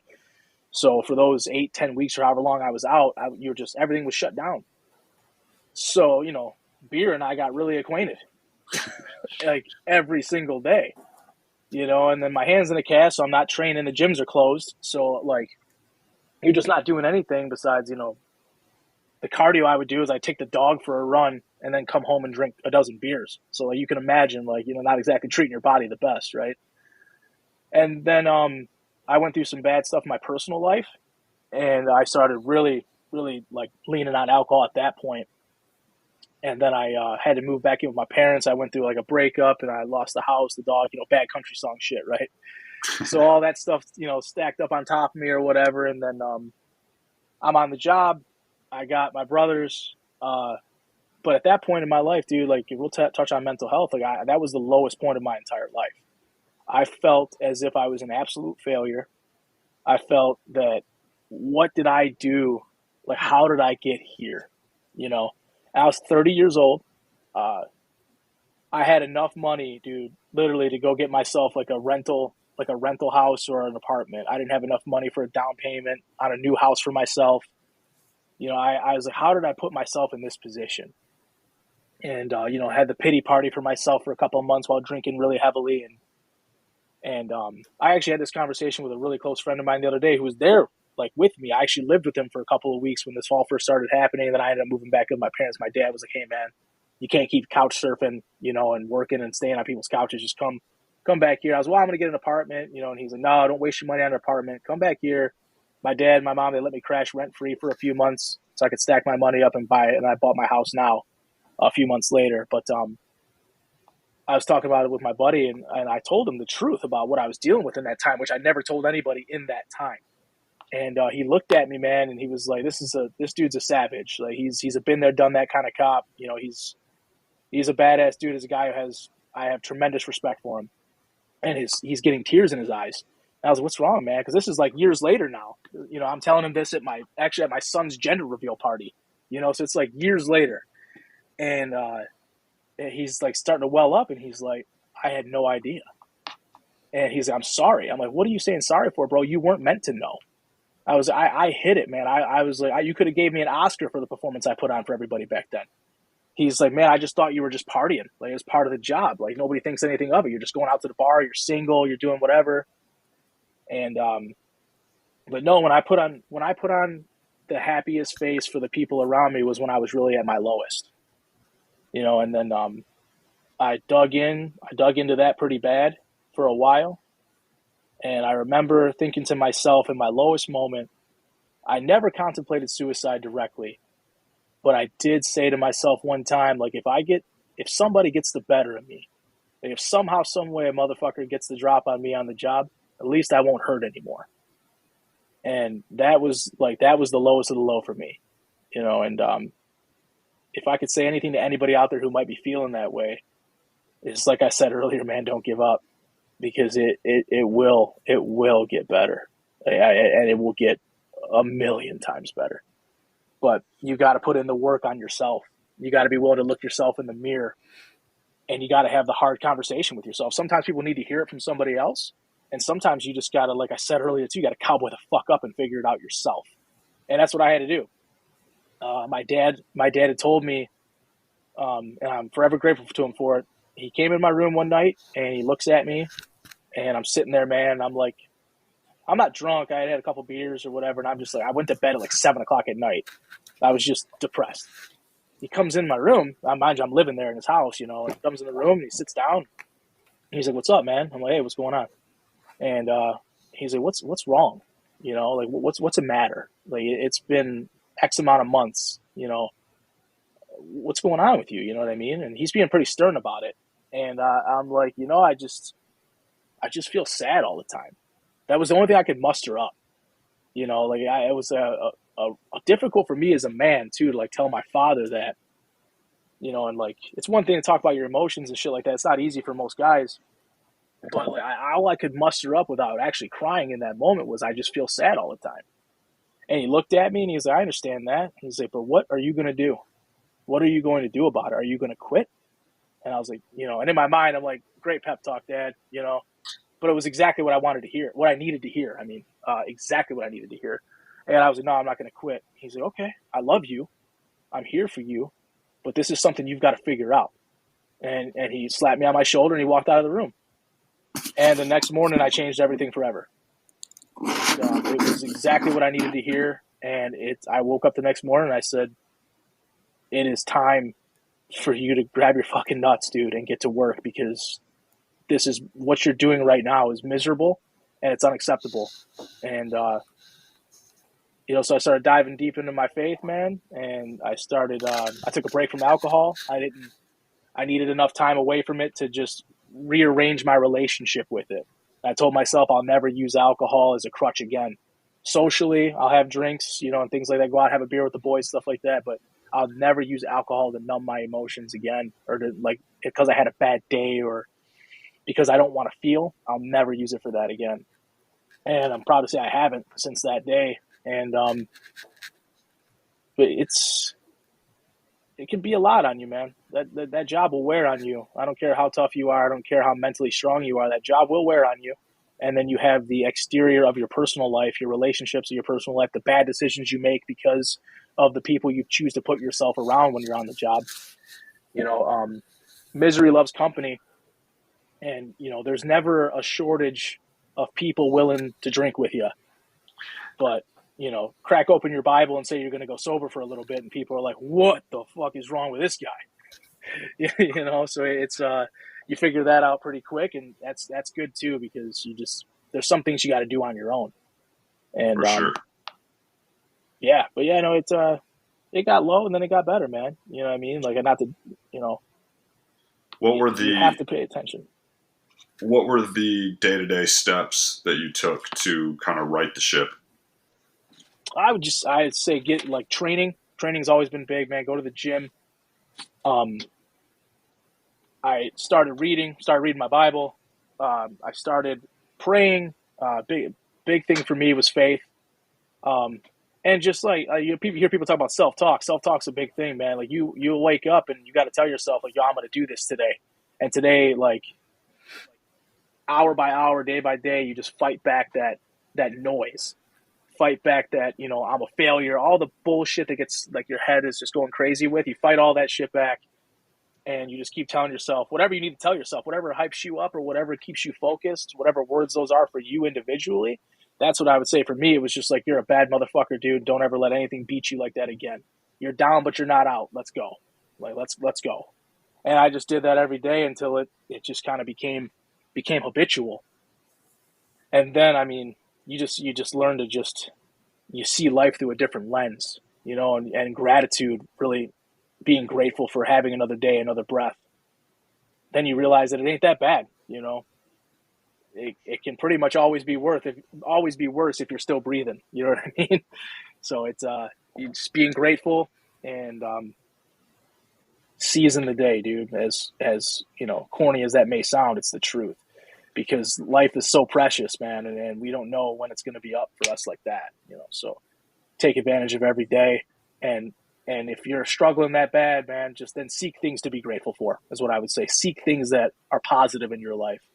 And if you can't find anything, then there's got to be somebody around you that can point you in the right direction and tell somebody. Because most of the time, people have no idea you're fighting that alone. Most of the time, people have no clue at all. Or if they have a slight inkling of it, they don't know how to approach you about it. They don't really know how to be like, hey, man, are you good? Because when you send that text, like, you good? And then that text alone right there could save somebody's life. Because they might be like, oh, here's my chance. Here's my chance. Like, I get to tell somebody that this is what I'm dealing with. You know? For sure. Yeah, for sure. And then at what point did Lindsay come into your life? Was that right around the same time? Yeah. So I'm glad you asked that. So we're sitting, I'm back to my parents' house, right? And getting into my, like, really, I've always been a Christian, but I kind of, like, you know how it is, you stray away, and, you know, like, there's no such thing as a perfect human by any means. And I was very far from that. But I'm sitting in my parents' living room. I got the place to myself one day, and I'm praying, man. And I pray, and I said, God, if I'm meant to be alone for the rest of my life, then please give me the strength to just be alone. Show me where I'm supposed to go with my career, my business, and give me the strength to be alone and just be a very good uncle, a very good brother, a very good son. If I'm meant to have a wife, if I'm meant to be a husband, if I'm meant to be a father, then please send me a wife. And I ended the prayer with that. And then I met Lynn's 2 months later. And throughout that entire time, her mom had been talking. So her mom worked in records at my police department. And she's just a wonderful lady. I used to bring her coffee when I was on day shift, and we would just shoot the shit. And one day she asked me if I was seeing anybody, and and this is a long time prior. I was like, yes, and she was like, oh, okay. I just think you and my daughter would have a wonderful time together. And I remember always thinking, like, how nice is that for a woman to, say to a man, like, I think, like, you and my daughter would get along. You and my daughter would have a great time together. That's very nice. She must see something in me. And at the time I was a major fuck up. So I was like, man, oh man, I got this lady fooled, But I tell you what, man, like, God is crazy. I walked into her office one day, and I was like, so, how about you take down my number and give it to your daughter? And that's how I started the conversation. And just so happened that the night, my wife at the time was a traveling nurse, and she was home on a home contract before she was trying to go to Hawaii. So when I said this to her mom, the night before at dinner, she had told Lindsay that she wanted her to meet me. And Lindsay was like, Mom, if this guy is this wonderful dude you keep telling me about or whatever, that's great and all, but I'm telling you right now, he's not going to have the balls to ask you for my number. And if he did have the balls to ask you, he's not going to have the balls to call me. So she repeats that to me verbatim. So you guys will meet my wife one day. You'll see she's the sweetest woman in the world. It doesn't even make sense that she actually said those words, because that's not how she talks, right? So, and I think her mom knew that would, like, flick the switch in me. So I looked right at her mom, and I was like, give me your fucking number. And I called her right there, and she didn't answer. I left her a voicemail, and she called me back that night, and we went out like a week later and been together ever since. Very nice. Yeah, man. That's awesome. That's a funny story. And then you kind of briefly mentioned that you had a business at that point. So what was your business? Oh, I was looking, like, I was at the beginning stages of figuring out what I was going to do. So, like, real estate, I knew I wanted my own apparel brand. So I was kind of just, like, I was still in law enforcement, obviously, at the time, but I was kind of working my way out. But I was still looking further down the road. I didn't have full self-confidence in myself yet to just dive into entrepreneurship. So I was praying about that, whatever, and I meet Lynn's, at the beginning of 2021, January 2021. We're together. She moves in with me. I buy the house. She moves in with me. Like 2 months later, I leave law enforcement in July, and I start working my decision to leave. I got a job with the local 687, and I was going to go be a carpenter. So I got into trade school, the whole nine. I still wasn't fully prepared. Like, in my mind, I didn't have enough confidence to dive into entrepreneurship. So my original plan, I took a safe route. I was like, I'm going to go do this. I was in, like, vocational wood shop and all that through high school. I loved working with my hands. I was like, I could do this. I like this kind of stuff. I'll go get my journeymans over the course of the next 4 years, and I'm going to start my own home remodeling company. I'll enjoy this. I'm not going to be dealing with the public as much. I'll be dealing with customers, blah blah blah. All the justifications in my head to why I should do this route, And it was a safe bet. I was leaving law enforcement for a steady check, and all that good stuff. So I go do it. I make the decision to leave, and I do that for I think it was about 6 months. Forever grateful to those guys I worked with, man. I went there, and I'm transitioning into the civilian world again for the first time in 10 years, and it was crazy. It was just so different, right? I just handed in my badge and my gun, and now I'm hanging drywall. You know what I mean? And the dudes I worked with, man, I was doing commercial construction, and just a great group of guys, man.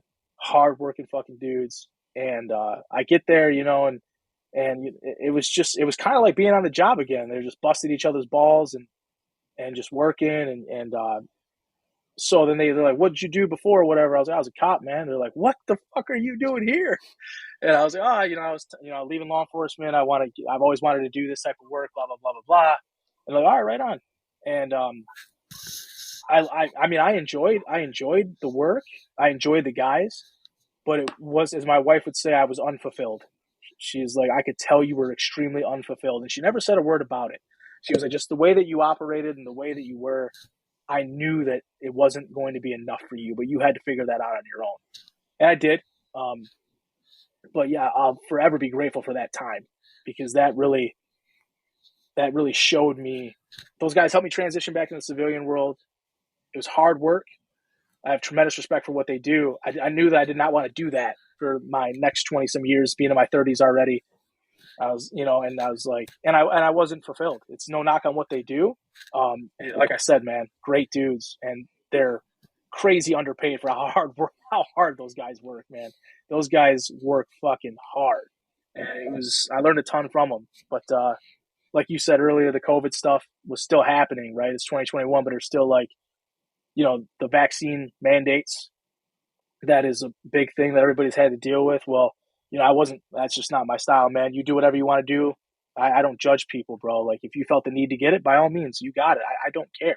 But I wasn't going to have somebody tell me I needed it, and I wasn't going to have somebody tell me I needed it to work for them.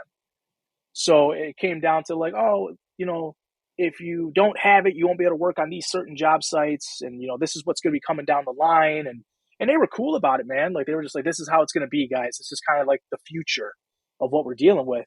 And the guys I worked with, the supervisors I had, I got along great with them. And so they were just straight up with me.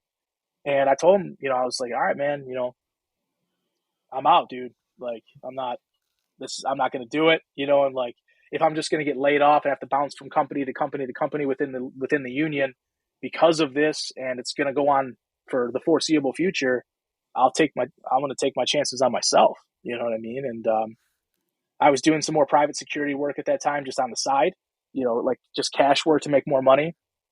And I had a good job coming up for the weekend that was going to pay me out enough to get me through for a bit.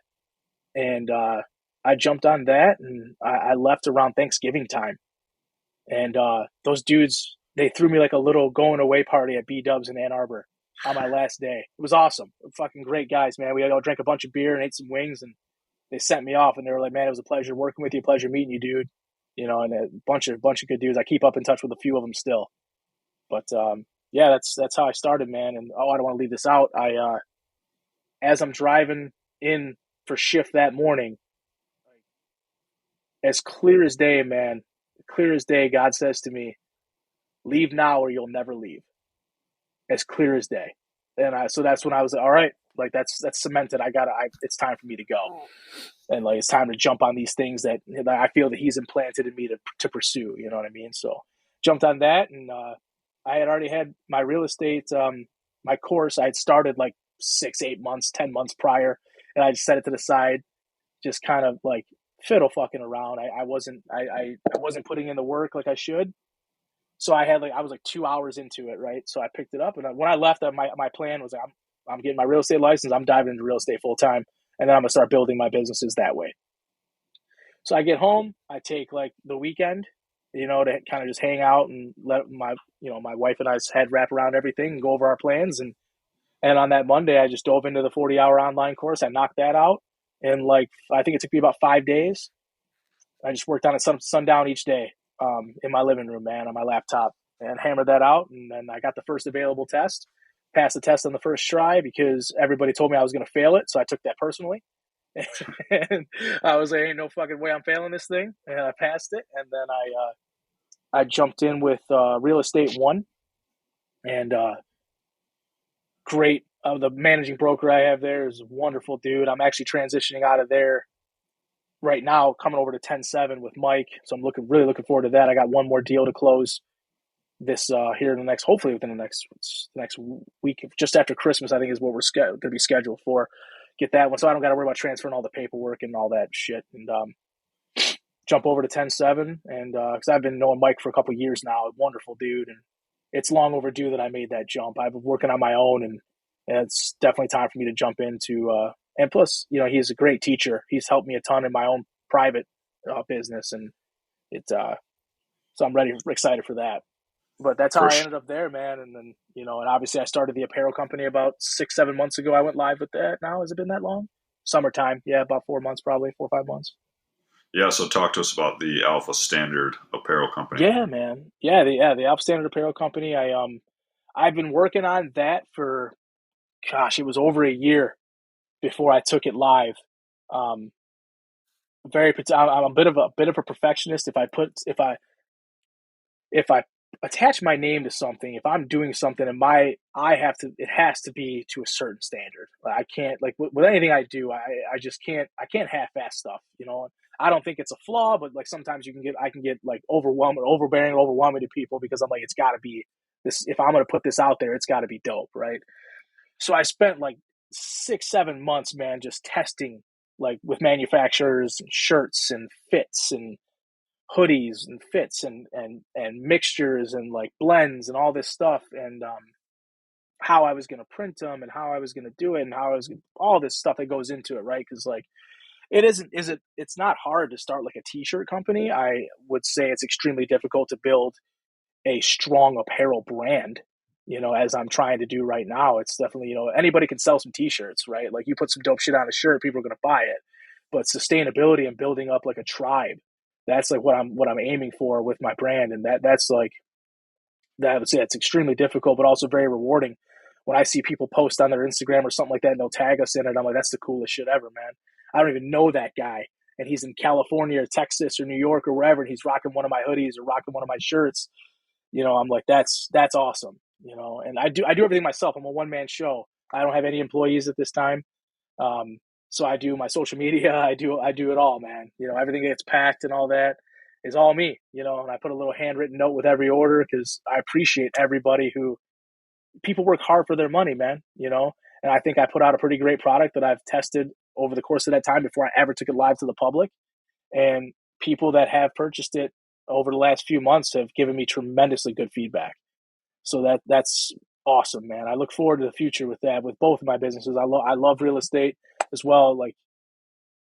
I can't say that I get super stoked about selling a house, the house itself. I get stoked about helping the person achieve that goal. Watching somebody, if you get a first time home buyer, man, you see them move into their first house and you help them get there. That's awesome, man. Watching somebody be like, this is mine, that's super cool. Helping people, man. I guess it's probably really the reason I got into it. Don't get me wrong. There's great money to be made in it as well. You got to make money to live. We want to be successful financially as well, right? In order to live the lifestyle we want to live. But being able to help people, man, I think is probably the coolest part about the real estate thing.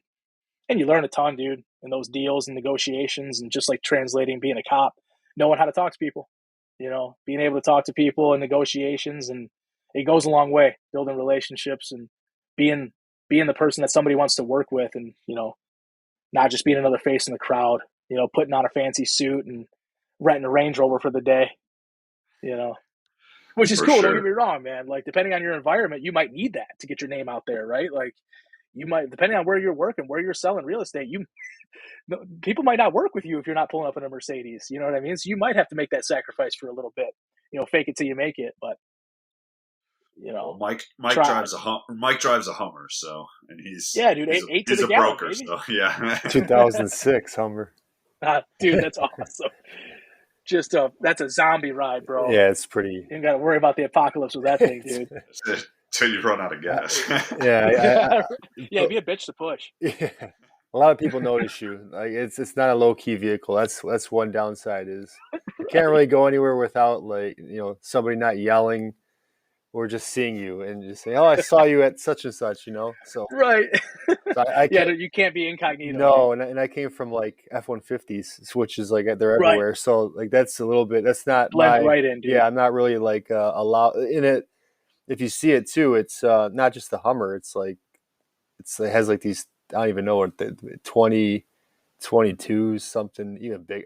So I'm not really like that. That's not even my style. I just bought it as is, but it has these oversized Right. tires, oversized rims, so it's even louder. It's That's so awesome. it's for now. And it's one of those Hummers that has like the 2 foot truck bed on it, so it's Yeah, like the soot. very Oh, distinct. that's sick. Yeah, yeah. So it's interesting. It's fun I though. love it. They're actually the drive on it's fantastic, man. It's a great truck. It's just not Hell great yeah. on gas and not too much room. Right. As big as it is, it's not very roomy. Like for in the Tight back, quarters still. yeah, in the back and stuff, and just for storing stuff or hauling stuff around like that. It's not the most practical vehicle. You So look cool while Mario, doing it, man. That's all that Right, matters. right. You've just wrapped up your second year in real estate. Talk to us, well, full time real estate. Talk to us kind of about the lessons you've learned about the business and then about yourself during that time. Oh Because man. that's 2 years of full time entrepreneurship too. Yeah, man. Yeah, it's phew. We go back to like what I said earlier, you just can't quit. Because there's not really a day that like you have your major ups and then the crashing downs, right? I would say some lessons learned as far as real estate goes. Um, don't count your money until it's closed because you don't always make it to the closing table. So don't spend that money before it comes in, especially if your things are getting slow for you. Just starting out, things can get a little slow. Transitioning from law enforcement to being a realtor was difficult because of my sphere.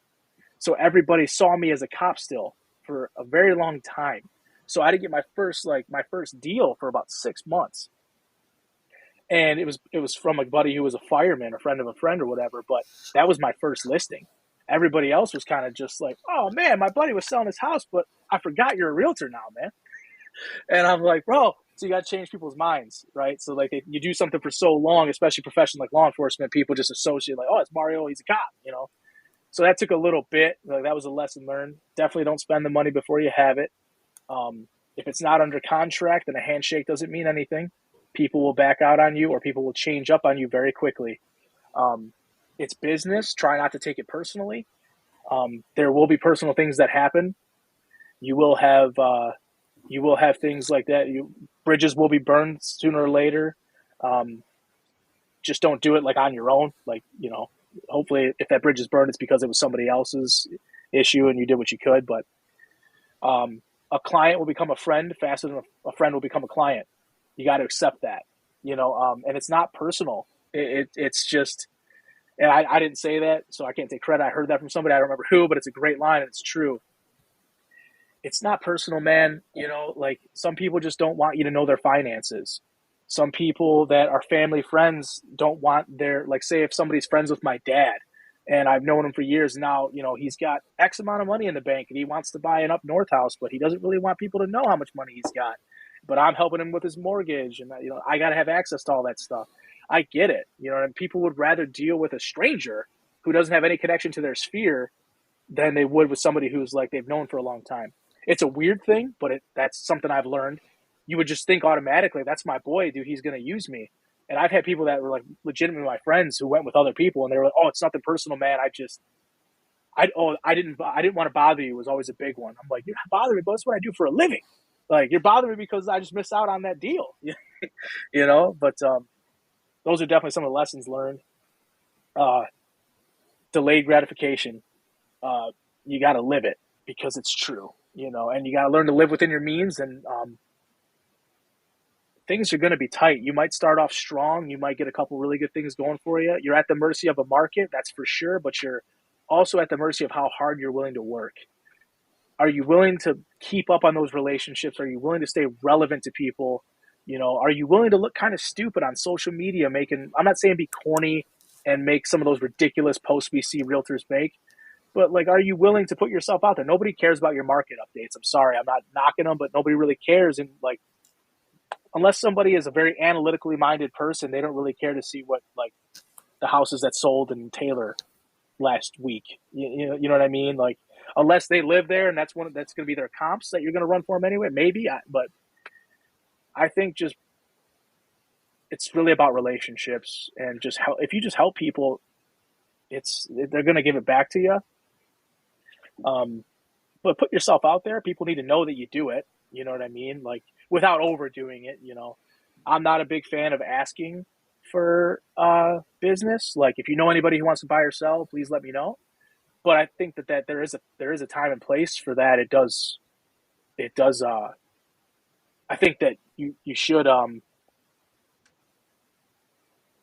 do it. Like you can do it without seeming like being corny, or like sometimes all it takes is you just being like, hey man, if you know anybody, then you might have a friend like, oh, as a matter of fact, I work with a guy who said he might need to sell his house, and then there you go, you're in. It's not, there's nothing wrong with asking. I think I had to learn that myself is what I'm getting at. Without looking like wanting to look needy, I guess you could say. It's a slow burn. That's something I think we all dive in expecting, boom, things to take off. And I truly believe if you grind it out and you put in good work, you're just not staying busy, you're doing the right work, it will take off for you. But you have to be willing to delay that gratification and stick to it, man. Like day in and day out. There's be days you don't want to do it, you just got to do it. Just like anything else. Days you don't want to work out, days you don't, whatever. You just got to do it over and over and over again. How do you think your 10 years in law enforcement helped you with this entrepreneurship, and then with the apparel brand, and then specifically with real estate?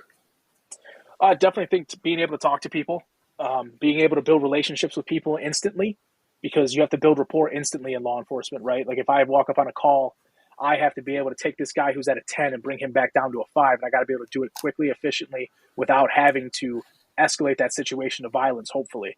So I got to figure out what makes him tick inside of 5-10 seconds, right? So when I walk into a room and I'm dealing with somebody for a business transaction, there's no guns being drawn. So I'm able to navigate around that pretty freaking quickly, and I think that for being a cop has really helped me with that. So when it comes to negotiations, when it comes to getting to know people, that helps for sure. And also being comfortable in your own skin, man. I think that having a level of confidence from doing the job for so long, and just my own personal inner confidence, that helps when you're dealing with people. You're not afraid to walk away, right? Like I know that I can say no to people, and it is what it is. It's just business. It's not personal. That person may not be the right fit for me as a client. I might not be the right fit for them personality wise. We might not be able to get this done together. Maybe I know somebody who'd be a better fit for you. Right. So like having that confidence from being a cop, I think that plays a role for real estate as well. The apparel brand, I mean, for me personally, I design everything myself. So I make stuff that I like to wear. And I think about things that people that are like-minded to me would think are pretty dope and they'd want to wear. So that's how I come up with most of my stuff. So being a cop, I have an inner look at like law enforcement, military, how the mind works. So I think about stuff that like you see people wearing, and like we all train jujitsu. So like, oh, what are the bros wearing at the gym? Like I like that. I would buy that if I saw that. If another company made that, I would buy it. Right. So like that plays a role in my mind. And I kind of have, I think I found out what I've learned in that too, is I'm more artistic than I thought I was. When I make all my own designs on my computer and all that. So I didn't know I was good at that, but I guess they're selling. So I'm pretty decent at it, I guess. That's actually what I was about to ask next is, have you always been artistic? And I guess the answer there is no. I think I've always been pretty good with words. I think that like, I know it's not really art. I've been artistic-y, whatever, but I've never really tried to draw or anything like that. But doing it on a computer kind of comes easily to me. So I didn't know that and that just comes based off of me not having the funds to hire somebody to do it. You just got to get creative, right? If I had the funds, I wouldn't do any of this stuff. I would be focused on building other things and let it automate. But in a way, I'm very grateful that I didn't have the extra cash to just hire this out, I had to do it all myself, and it's really showed me the ins and outs of the business. And now I have more of an attachment to it, I would say too, emotionally, right? Like it feels a little more personal, which is cool. For sure. So remind people what your brand is and then kind of what you've got going in 2024 with the brand. Oh, for sure, man. Yeah, it's called the Alpha Standard Apparel Company. Website is www.thealphastandardapparel.com. We're on Instagram at the Alpha Standard Apparel, Facebook. We're on TikTok, but I don't do much with TikTok just because, yeah, you know, I mean, I'm not going to get all political, but I don't really care for that platform. But yeah, bunch of new designs coming out January. I did a like a Christmas winter release, and I love to do giveaways, man. I did a Halloween giveaway and a Christmas giveaway, and I try to do one for every holiday, and like my goal is to be able to do one almost every month in 2024 because I think it's really cool, man. Like people, you're building. It's much more than just selling clothes. Like you're building a brand. You're building a tribe of people that really resonate with what you put on the clothing. So I think you give these people who are like they're spending their money with you, and then you go on your social media, they follow your social media, they engage with you on social media. Then you give them a chance to just tag a friend, and they win a hoodie, you know. And I charge $55 for a hoodie, so it's like you win a hoodie, and maybe, dude, the economy's tough, right? Not everybody wants to drop $55 on a hoodie right now, but they're like, oh, I really wanted that one. You get to give people a chance to win it just for tagging a buddy in the comments or something like that. It's kind of like my way of giving back as like an appreciation. So I my goal is to try and do a giveaway, whether it be a t-shirt, hoodie, sweatshirt, you know, whatever, in like every month of 2024. Just something cool to like just to kind of give back as an appreciation for all the people that are helping me build this brand. And then some new designs. I got some really cool stuff. Some some somewhat political stuff. You know what I mean? Because like that's the era we live in, right? Like, and I believe in you stand up for what you believe in. You know what I mean? I don't have to agree with you to understand your viewpoint and respect it, right? Like, I think that America's gotten far away from that. Like, I'm sure there'll be people listening to this or whatever and like hear my foul mouth, but also hear me talk about God and be like, that guy's a fucking hypocrite. I'm like, yeah, whatever, man. You can think whatever you want. You know, I don't care. But like, I think everybody is entitled to feel however they want to feel. You know what I mean? It is what it is. Like, I don't have to agree with it, bro. Like, it doesn't matter. Like, we could still be boys too. You know what I mean? Like, Yeah, unless you voted for Biden, dude, then I don't know. I'm just kidding. for But sure. So tell us. Obviously, the brand name is pretty obvious as to what your brand is about. But tell us kind of what the idea was behind it and the meaning to you. okay, right on, man. Yeah, dude. So the idea kind of came to me as I was thinking about um like what I wanted to put out there to the world and like how I wanted to do it, right? And like I knew I needed a strong name. And so of course I prayed about it, right? And then it came to me one day. Just those three words came to me, and then I was thinking about what those three words meant: the Alpha Standard, what it meant to me personally, but how I wanted to leave it kind of as like just I wasn't going to elaborate on what it meant to me personally. I wanted everybody who came across it to create their own idea of what the Alpha Standard meant in their life, right? So I've never put out like exactly how I came up with the name or exactly what it means. I've always left it to where, and when people ask me, I always hit them with like, "What do you think it means?" And I get a multitude of different answers, like, "Oh, you know, like you train hard, and oh, you train in jujitsu, and like you live life at this super high standard." And you're doing this, you're doing that, you're getting after it every single day. And like all of those are like true things, right? That's all the truth. The real meaning behind it is Jesus, bro. Like Jesus set the alpha standard, like the ultimate man to ever walk the earth, right? So like we'll never be able to live to that standard. So I chase that standard. That's where I came up with the name. But I love leaving it open to interpretation so people can make what they feel about it. You know what I mean? So really, the alpha standard is just chasing the highest level of perfection for your life, day in day out. We'll never reach perfection, so we just keep chasing it, right?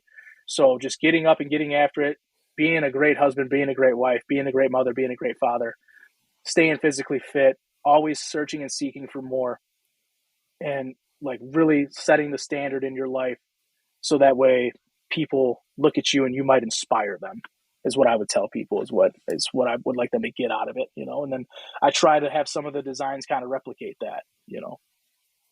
For sure. And you kind of already hit on this, but when people think alpha, I mean, they tend to think alpha male, right? But Yeah, yeah, absolutely. there And there's you have that too, female, right? yeah, but you have female stuff too, right? Like it's not just Sure a do. male brand. You sell female stuff too.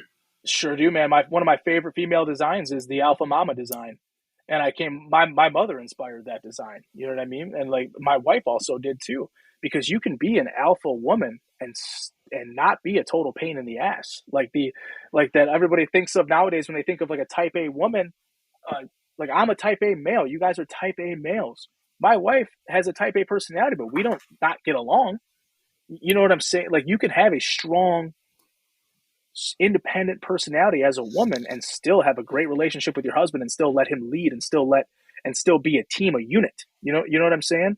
And like I came up with the Alpha Mama design because like you see these women who are taking care of their babies and they're handling their business and they're not going by these societal norms where they're saying well, we can go down a deep long road with that, right? But like they're like, no, I'm a mom and I'm proud of it. I'm a wife and I'm proud of it. I'm like, that's Alpha Mama shit, man. So that's how I came up with that design.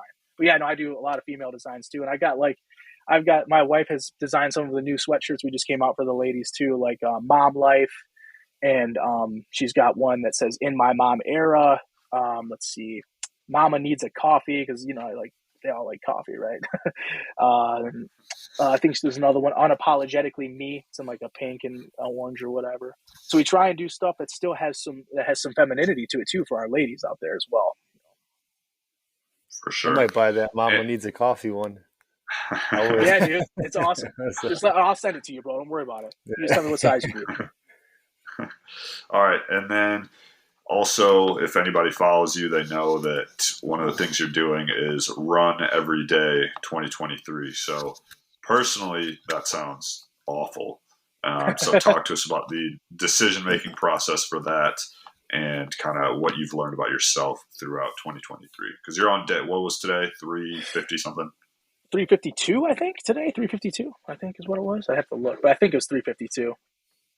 Yeah, it's a lot of Yeah, days in a man, row. it is, dude. It is. It's after like the first 30 days were the hardest because it's painful. I'm not, but I'll preface this by saying I'm not an avid runner.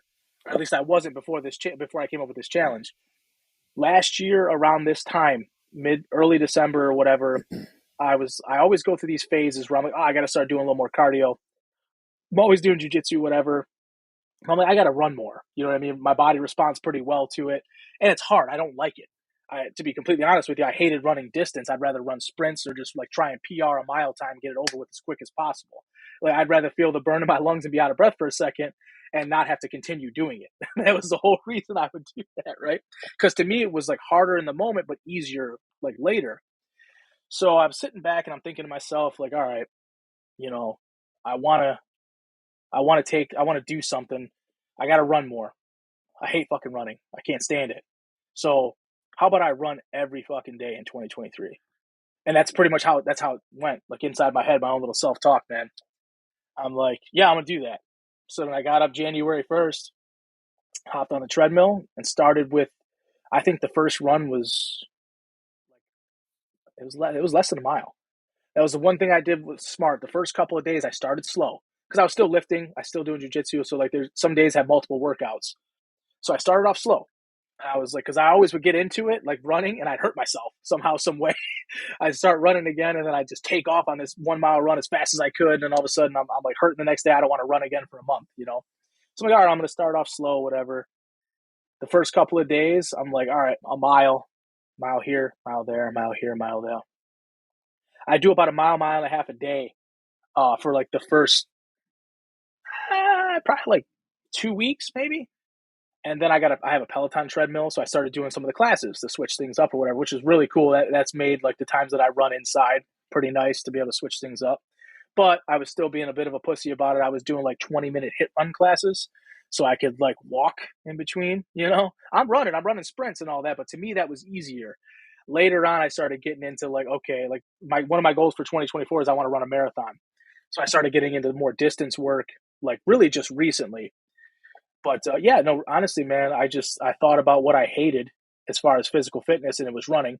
So I said, okay, if I'm going to be better overall at everything I do, you gotta do shit that you hate. So I'm going to run every single day for a year and see what happens. yeah, And I would say Go ahead, bro. Well, I think one of the most impressive things with this challenge, like this type of thing right here, is the consistency of do whether it's running sprints, distance, a mile one day, 3 mile, like whatever that the Right, the every single day getting up and doing it. That's the hardest because I have a friend of mine does a similar challenge, but it's like with rucking. right It's on. every single day, Oh, nice. and I tried to like kind of join in on the challenge with him, but I wasn't. I was just like, yeah, I'll do that too, and I kind of didn't give it any more thought.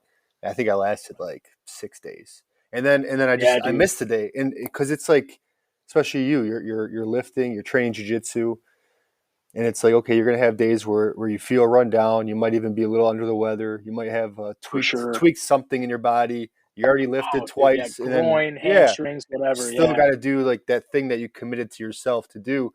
So that's the right, biggest thing. It's like being consistent, but then like you told yourself I want to do this, so it's like honoring your commitment to it. It's super hard, dude, for man. that's sure. that's the biggest the way I kind of see the reward on it. It's like that part of it is not, like I said, not doesn't matter how far somebody goes compared to somebody else or what the Yeah, challenge is, but it's right. the consistency of doing it every day for a year is impressive. Absolutely, man. Thank you, bro. I Yeah. appreciate that, man. It, yeah, because you're gonna get sick. Um, I like throughout this year, I still like every now and again you go out and you drink a little too much, and then you're like, oh, I'm hurting a bit today, man. How easy would it be to just be like, how about I don't and say I did? And don't get me wrong, did that thought come across my mind? Absolutely. And then I immediately shut it down because you're like, what is I, what conquer your inner bitch or whatever. I love that line too. I don't know who said it, but like, yeah, I've gotten up in the morning and being like sick and tired and had to work and this, that, and the other, and then been like, oh man, I want so bad to just not do this and then go fucking do it. And usually those are the days I'd run the furthest because I'm like, you really got to destroy that thought. Then my son was born in June, and he was born. So before we went to the hospital that morning at 7 a.m., I got up at like 4:30 and got my run in. I was like, I know I'm good for 24 hours now. So whenever he's born, this day is That's it. done. It counts as He was the born day. like that. Yeah. Yeah, dude, I got up early in the morning before we went, got it done. He ended up being born at like 9:30 that night. So the next morning, we're there, and my wife's parents were coming to meet him or whatever. And when they came in to meet him, they had this bullshit rule that only two people could be in the room at the same time. So like one of you needs to leave. And it was stupid, but I was, oh, this is perfect. So I went outside and I ran around the hospital for like 2.5 miles. And I was like, now I'm good for another day. And everybody was, I can't believe you didn't miss a day. And so I recorded that shit too, just so if people were talking shit. I'm like, oh yeah, here it is. It's done, son. But yeah, and then like having him, like he didn't sleep for like no bullshit for the first 12 weeks of his life, dude. He was up like every half hour. So some of those mornings where you got to get on that treadmill, or I would like to go outside. It was summertime, so I run outside. And then I just go to the gym too. And my wife's looking at me like, I don't know how you're still doing this. And I'm like, I'll be completely honest with you. I don't want to do it at all. But I'm freaking however many days in, and I sure as shit ain't quitting now. You know what I mean? But yeah, no, just consistency, man. I think I learned one thing I learned too that I think I already knew, but it was a nice reminder over this is that if I say I'm going to do something, I'll do it. And I think that just reminded myself that just get up and do it. It really is that simple. It sucks some days, and some days you feel great. But it really is that simple. Just commit, and stay consistent, and you do whatever. Just like like anything else, man. But yeah, I came up with it just because I was like, what do I hate doing? I hate running, so let's do it every freaking day. Yeah. And then here we are, man, coming to the end. Now I'm thinking about another challenge, what I want to do next year. So that's what I was about to ask. What's the challenge for next year besides the Oh man, marathon? I haven't decided yet, man. Because like one thing I have learned about run every day is you shouldn't run every day. You need to rest. You need to let your body recover. I haven't done great with my diet. I started losing some muscle along the way, so I really was like, nope, can't do that. So I started eating more, which is fine. I just been trying to maintain all that excessive amounts of cardio, doing jujitsu, still lifting, all that stuff. Like you really learn that there isn't much room for alcohol when you do that either, because like that just fucks you up. But I didn't listen to that either. I was still drinking beer. So it's but I haven't had a drop of alcohol. I'm in the middle of a 100-day no alcohol challenge right now. I think I'm on I don't even know. I lost count. It's 60 days, 60 some days right now, something like that. But yeah, doing 100 days, I feel that for people who are like thinking about quitting alcohol for just even if you just do like 30 days or a week, if you drink a lot, you know what I mean? I feel fantastic. Like the mental clarity and just I have more energy, blah blah blah. But breaks from alcohol are good, so that's helped a bunch. Uh, yeah, don't run every day. Like do it for a challenge for sure, but like recovery is super important. I've learned that. I'm 33 years old now too, so I've learned that like eating the proper stuff, getting sleep, and really trying to focus on recovery is the only way you can continue in this game. And like now trying to do like the goals I have later for maybe doing some real endurance stuff like a triathlon and maybe even one day doing an Ironman, like all that stuff. I weigh 220 pounds, bro. And like the only reason I've been able to maintain that is because I eat a shit ton while doing all this excessive cardio and lifting. You know what I mean? So like you have to figure all that out, but run every day hurts. I figured that out in the first 30 days, my knees and all that. And then my body adjusted. And then I've been pretty much pain free. Besides like the tweaks and injuries, especially you get your guard pass and jiu-jitsu, something like that, you get knee cut, my groin, like hamstring, whatever, get knee barred, my hamstrings fucked for a week. And then you still got to go run 3 miles, 5 miles, whatever it is, whatever's on the agenda for that day. Yeah, Mario, Yeah, since you're definitely not the typical runner's build, give people the height weight. Right. Because I know you, but yeah. No, I'm built like a fire hydrant, bro. Yeah, I'm 5'8" and I'm sitting at about 220, maybe 225. Pretty stocky build. I'm not like ripped, but I'm not fat either. You know what I mean? he's built like Maurice Jones-Drew out here running. Yeah, there you go. Day, pretty much, man. Yeah, yeah, pretty much. Yeah, exactly. His legs might be a little bit bigger. That guy's got some ham hocks on him, dude. But yeah, pretty much, man. All right, and so before we wrap it up, you kind of already gave us some hints as to what was coming in 2024. But what are you looking forward to most in the next year? Oh man, I think just I'll separate in between in the like personal and business. Personal life, just really looking forward to continuing spending as much time as I can with my wife and my son.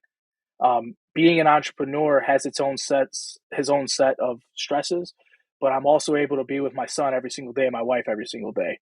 I'm able to navigate around those. Like I have time, which is our most valuable asset. You know what I mean? So I'm looking forward to that, spending as much time with them. Hopefully, maybe trying for another child in 2024. We'll see. Oh yeah, Business, yeah, we're hoping so. We'll keep the family growing, but business wise, man, just continue growing my personal brand and then my apparel brand, right? Because like it all circles around each other.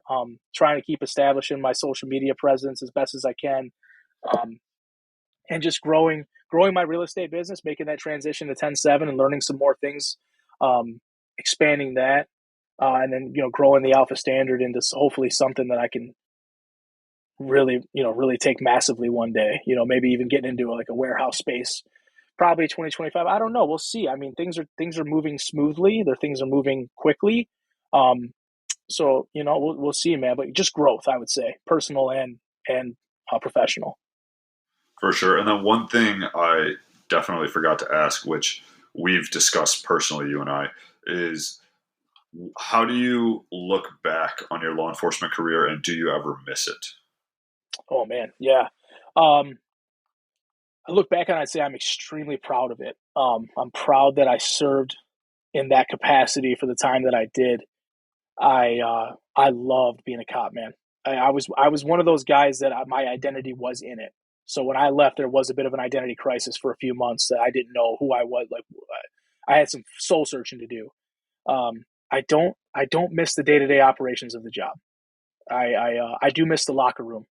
I'll always miss the camaraderie, the locker room, all that because but it is replaceable if you find a new tribe. You really do, and then you find guys like other like-minded individuals and you see that there is a lot more to life than just that job. And it took me a little bit to figure that out, but once I did, man, life has been very good. Very good. For sure. And Mike, did you have anything before I close it out? No. Yeah, no. Yeah, everything was All right, everything was great. Awesome, for sure. man. And so Mario, where can people find you? Where can people connect with you? Oh yeah, man. I'm Facebook is just my name, Mario Santos. I'm on Instagram as well. At official Mario Santos is my tag. Um, and that's pretty much it for social media. Obviously, the Alpha Standard stuff too. That's me as well. So if anybody goes on there and you send us a DM, that's going to be me you're talking to for the time being, and I'll let people know that right off the rip. So you're actually talking to the guy who runs the place. So that way, that's kind of cool. You're not talking to somebody overseas, right? But yeah, I'm mainly on Instagram. I do Facebook stuff, but that's for like real estate is hyper local, so that's a lot of real estate stuff and just personal stuff. I'll post stuff about my wife, my son every now and again, stuff like that. But both of them are public pages. But yeah, mainly Instagram at official Mario Santos. For sure. And then I noticed recently, because I've been following you for a while now, I noticed recently you got a blue check mark next to your name. So you're pretty big time Yeah, now. yeah, old Yeah. verified man. Yeah, Meta, Yeah. they love me. They didn't want to give it. They gave it to me. I'm still waiting to get my Instagram one. They took it away. Now they're going to give it back. And then they're giving me a hard time over the Alpha Standard. I'm like, come on. They want me to pay them for it, and I'm like, I'm not paying you for it. So that's what it is, man. Just hold the line. All right. Well, we appreciate your time for sure and your flexibility with doing this virtually Oh since we yeah, had absolutely. some issues. But yeah, we appreciate it, and everybody I'm sure is going to be tuning in to what you got going on. So Awesome, man. looking forward to having you joining me and Mike at Hell Rio yeah, and the dude. 10-7 project. So Hell it'll yeah. be a good time. Thank you guys so All right. much for having me on, dude. I really appreciate it, man. It's been a blast. Yeah, nice meeting you, Yep. Mario. Pleasure, All brother. right. All right, boys.